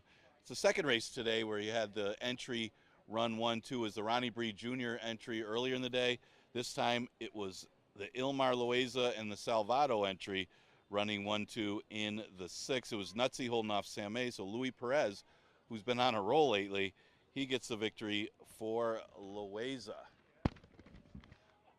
We get to the 7th, pretty good allowance race. Now winners of a race other than maiden claiming their starter or which have never won 4 races. I believe it's all, with the scratch, they're all in for the 4 lifetime. So basically a 4 lifetime allowance, which usually attracts a pretty good field, and that's the case here. Got some early money on Darn That Song and Kaz Music for the Murph. But one horse I was looking at was the 2. She's a Wild Joker. 4-1 morning line right now at odds of 9-2. Ran well off the layoff. That was only the second start since July of last year. Only the second start in a full year, and ran a good second. And that was off the layoff since September. So this is a horse that you would think that would have needed a race, but she ran well. I mean, they did go slow up front. Lockbox was able to control the pace, and she kind of followed the leader, but then took a run at her. I mean, she doesn't have any speed. It was actually a really heads-up ride by Jackie Davis getting her into the race. But she doesn't have to be that far back. And you would think that she'd be even sharper for this race, even though it's a little time between that last race. Considering it's only her second start of the year, and again, only her third start since in a full year, I think she's a Wild Joker. It's going to be pretty tough in here, and she's a good price at odds of 4-1. The 1 Darn That Song, not sure what kind of tactics she's going to use today. I mentioned she was the speed, at least that's what I thought, back on June 3rd when she was running against Lockbox, but she opted to sit off of the pace, and Lockbox was able to get a pretty easy lead. Well, surprisingly, Lockbox didn't hold on, but Darn That Song, with the tactics, ended up finishing 4th. She just got beat by a pretty good one, Embraceable Gal, last time, but clearly she's always right there. Hard not to use her, at least to be in the top 3. She certainly plays in here. The 7 is Isabel Loves Gold, a real interesting one for Michael S. Ferraro. This one won going a route when last seen in November, but she's been okay in sprints too. She showed a lot of talent. She ran second in the Lady Finger Stakes, and there wasn't a lot of speed in that race. So she kind of chased the leader home. But after that, I mean, as a 3-year-old, she ran bad in the Niagara Stakes, and she never quite was as good, but her best effort was going long. Comes off the layoff, and we might see a better Isabel Loves Gold today, especially if she's comes out running. She hasn't won at the distance, but against this field, she could be a threat. She's at 7-2. Exacta Tri Super and Daily Double offered in the 7th. You got about 7 minutes of post. We scratch at 4, Fidelia.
The field for race 7's on the track. The 1 is Darn That Song with Luis Perez. The 2 is She's a Wild Joker with Jackie Davis. The 3 is Lockbox with Emmanuel De Diego. Scratch to 4, Fidelia. The 5 is Kaz Music with Michael DeVilla Jr. The 6 is Mrs. Bell with Rafael Rohina Jr. And the 7 is Isabella Loves Gold with Cabercoa. Field of 6 after the scratch of the 4 Fidelia here. Going to go 6 furlongs. Straight allowance contest here. Went to the 5 Kaz Music, who got the job done first time for Tim Murphy, making her Finger Lakes debut last time. Daughter of McLean's Music was good. Rallied from well off the pace. Didn't even go that fast up front. And she was able to get home at a nice price. She's been good since being claimed from former connections back in March. And we'll see. She has Lockbox. She has Darn That Song in here to put some pace on. See if she can become another. A lot of repeat winners so far today. We'll see if Kaz Music can join that repeat win parade. The 2 She's a Wild Joker just missed in her return from a September layoff. She was gone 9 months for William Bartlett. and just missed to another horse, filly, who was returning, Tequila. Tequila was in good form. Lockbox was right there with him. Lockbox had already had the benefit of a bunch of races under her belt, and I thought both Tequila and She's a Wild Joker were better that day. And She's a Wild Joker, with Darn That Song and Lockbox in here, I think she could be the one to sit the trip. First one to come calling on the speed. I put her second. I reluctantly put the one Darn That Song third. It's just very hard to take this barn right now. Somewhere in the 2 for 76 range. This filly has done, mare has done well at Finger Lakes, but it's really hard. She was finished a couple of lengths behind She's a Wild Joker in Lockbox. Last time out, she really had no excuse to Embraceable Gal, even though she was a big price. And she's going to be the speed, and I would imagine Lockbox is going to put some pressure on her as well. 5-2-1. See if we can get Kaz Music home at 5-2. Best of luck if you're playing a late double.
Post times in a minute.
The field for race 7 has made its way to the starting gate, and it's post time.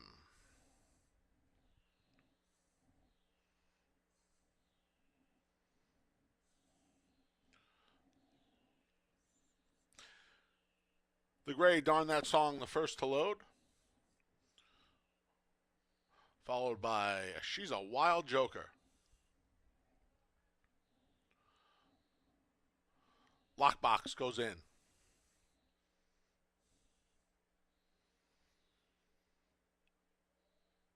Caz Music, your current favorite, at 2-1 is up. Here's Mrs. Bell at a big price. Last one in, Isabel Loves Gold. They're in the gate. And they're off. Raking slowly there was the number 6, Mrs. Bell. Up front, there goes Lockbox, and from the rail, Darn That Song. And now Darn That Song speeds off to a 1.5 length lead. Lockbox back in second.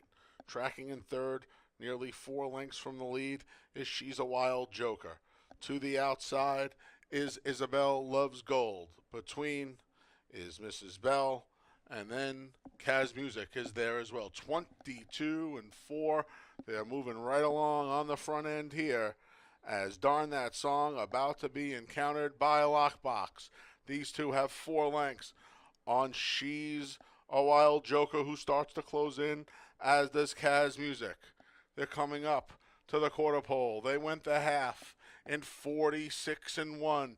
Darn That Song, Lockbox. Here comes She's a Wild Joker. Here comes Caz Music off the turn and into the stretch. Darn That Song trying to see it through. Down the center, here comes She's a Wild Joker. And Caz Music closing as well. Darn That Song's almost home. Here's She's a Wild Joker. Caz Music down the center. She's a Wild Joker. Caz Music. She's a Wild Joker. Caz Music in time. Caz Music got She's a Wild Joker on the money. Darn That Song was third in 113 flat.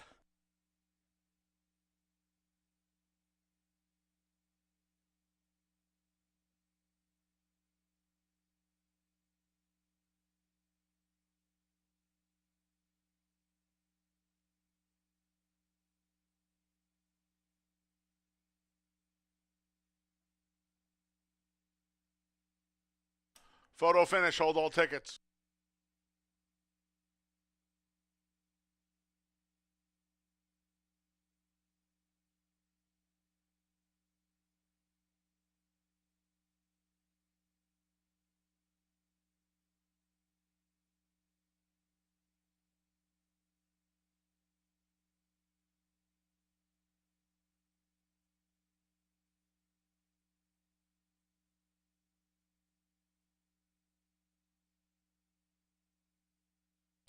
Number 5, Caz Music was first.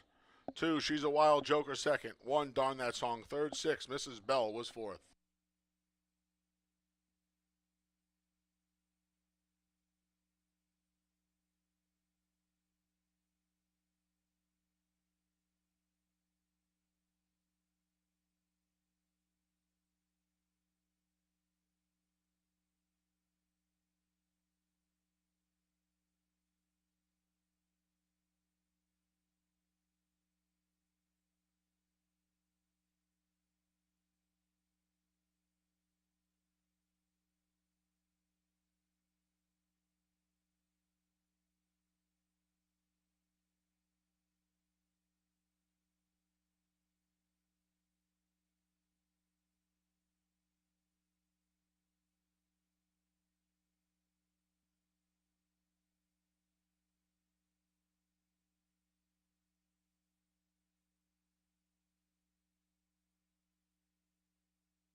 Returning to the winner's circles, the number 5, Caz Music.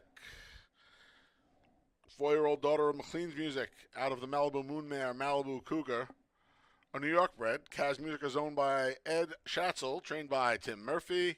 2 on the day for winning rider Michael Davila Jr., and it's official.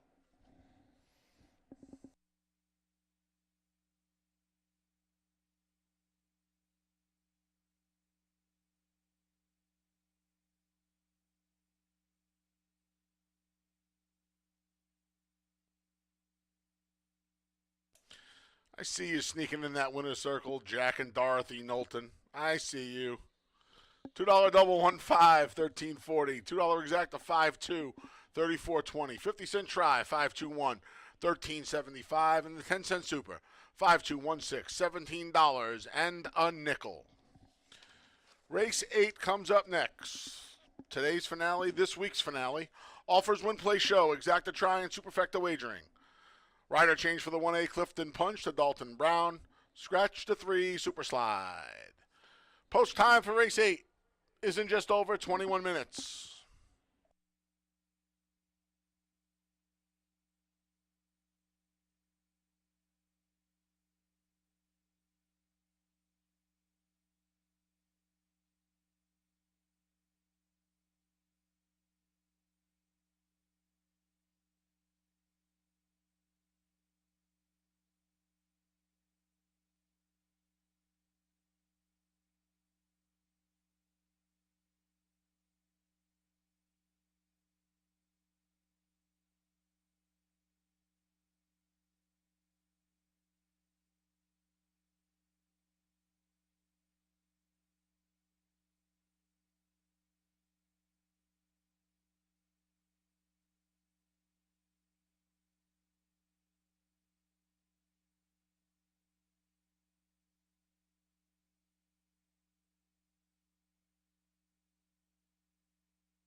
last race on the card upcoming of this Independence Day card. Hope everybody had a good time.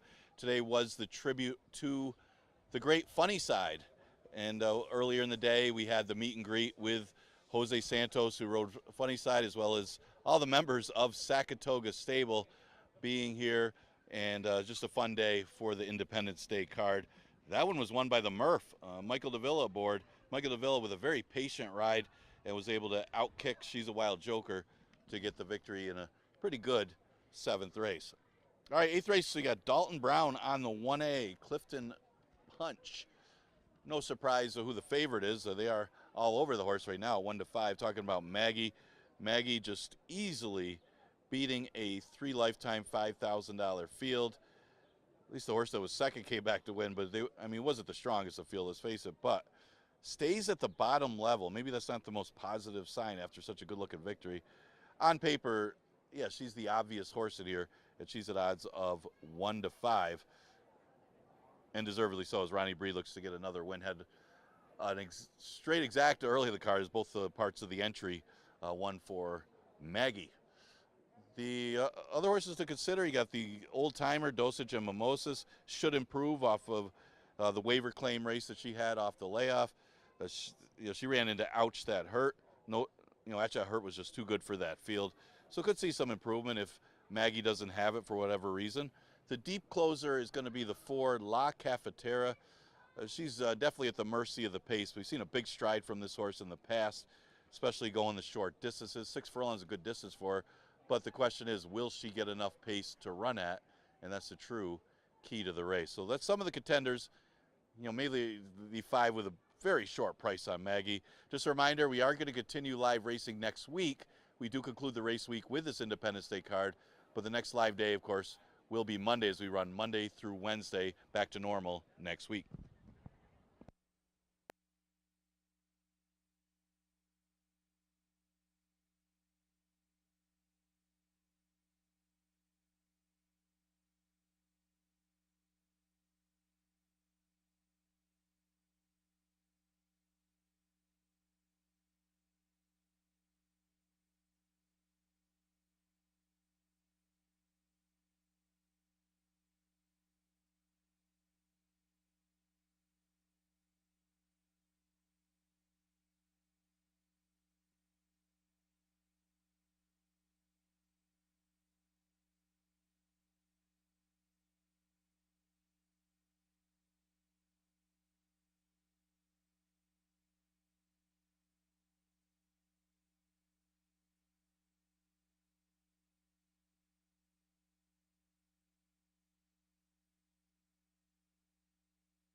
Here's the field for the finale.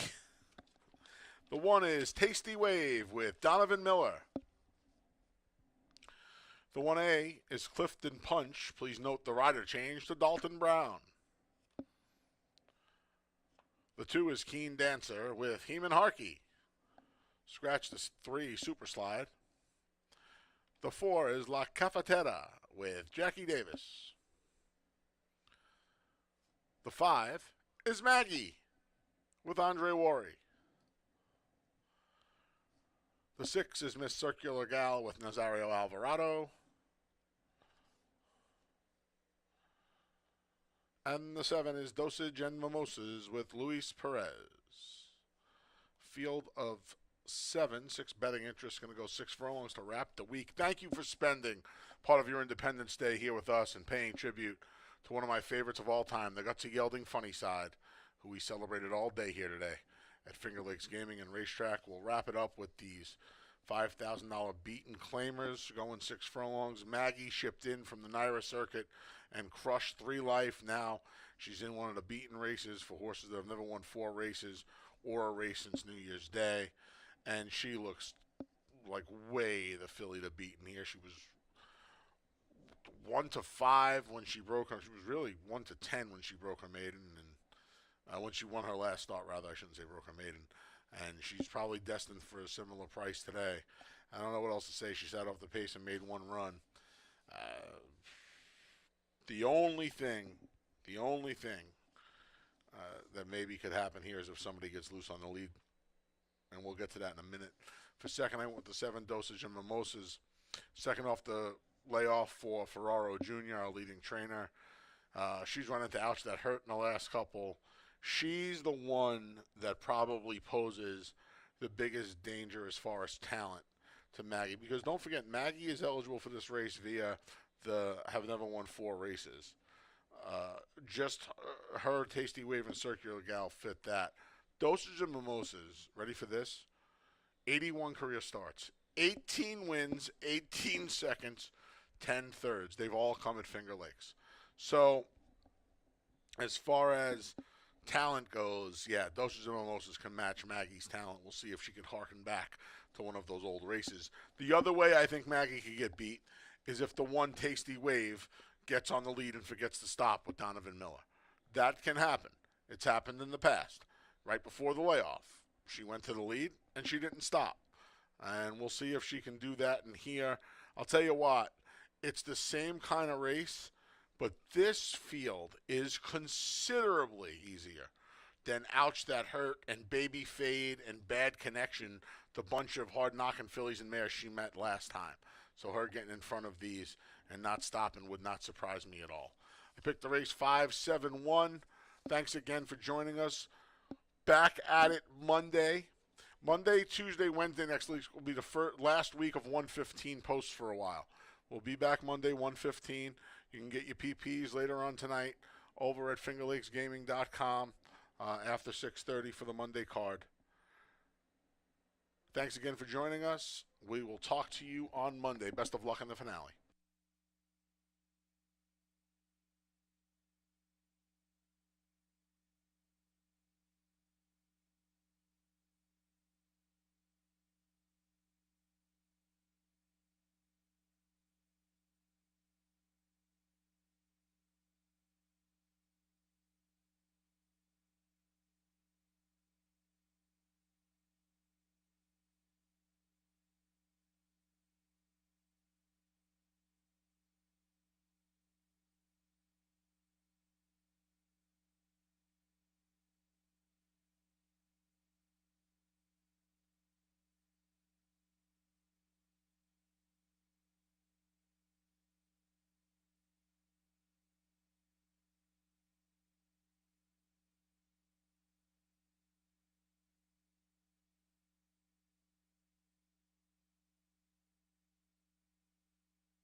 Post times in a minute. 1 minute.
The field for the finale has made its way to the gate, and it's post time.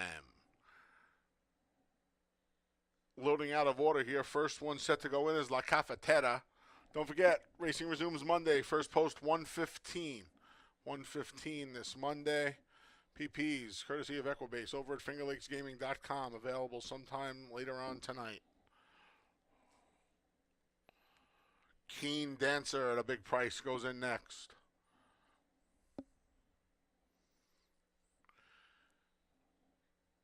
Here's part of the entry, Tasty Wave.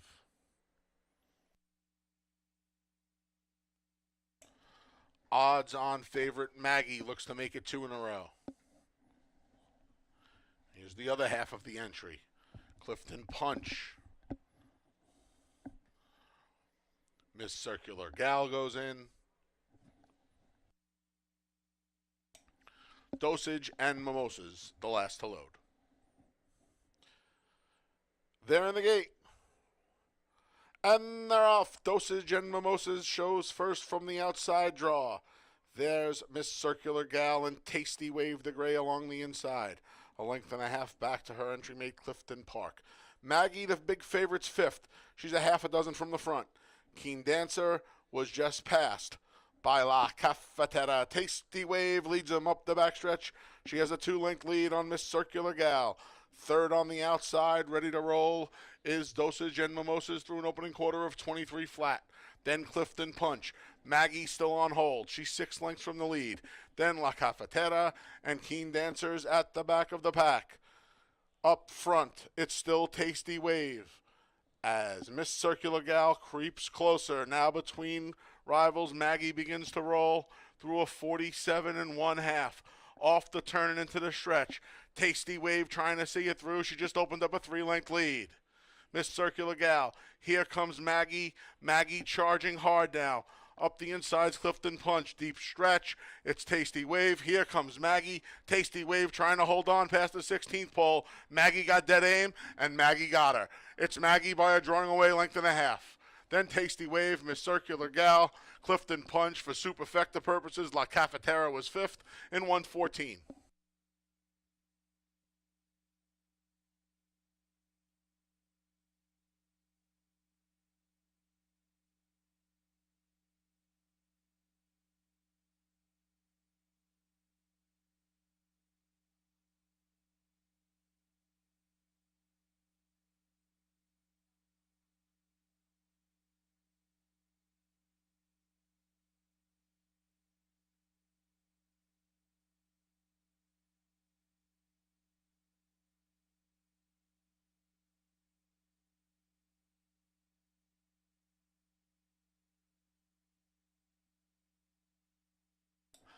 Number 5, Maggie was first. 1, Tasty Wave second. 6, Miss Circular Gal third. 1A, Clifton Punch fourth. For superfecta purposes, the 4, La Cafetera was fifth. Here in the finale, 5, 1, 6, 1A, 4.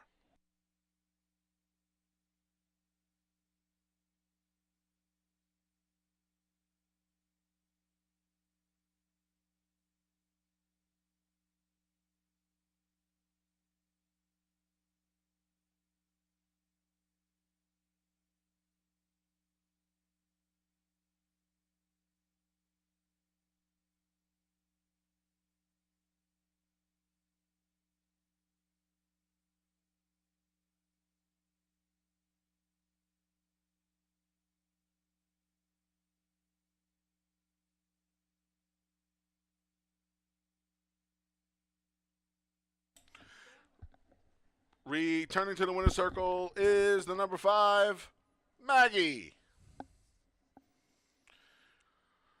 2 in a row for this 4-year-old daughter, a central banker out of the horse chestnut mare Casablanca Babe. The New York bred Maggie's owned by Zilla Racing Stables and Dark Horse Racing Stable. Trained by Ronnie Breed Jr. Winning rider, Andre Worry.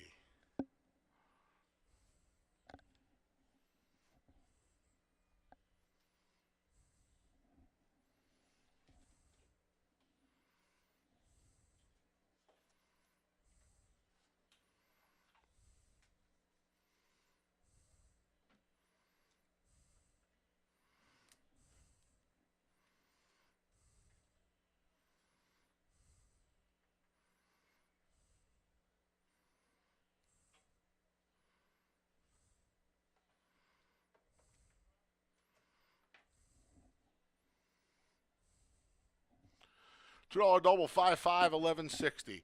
$2 exacta, $516.30. 50-cent try, 5.16, 11 1/4.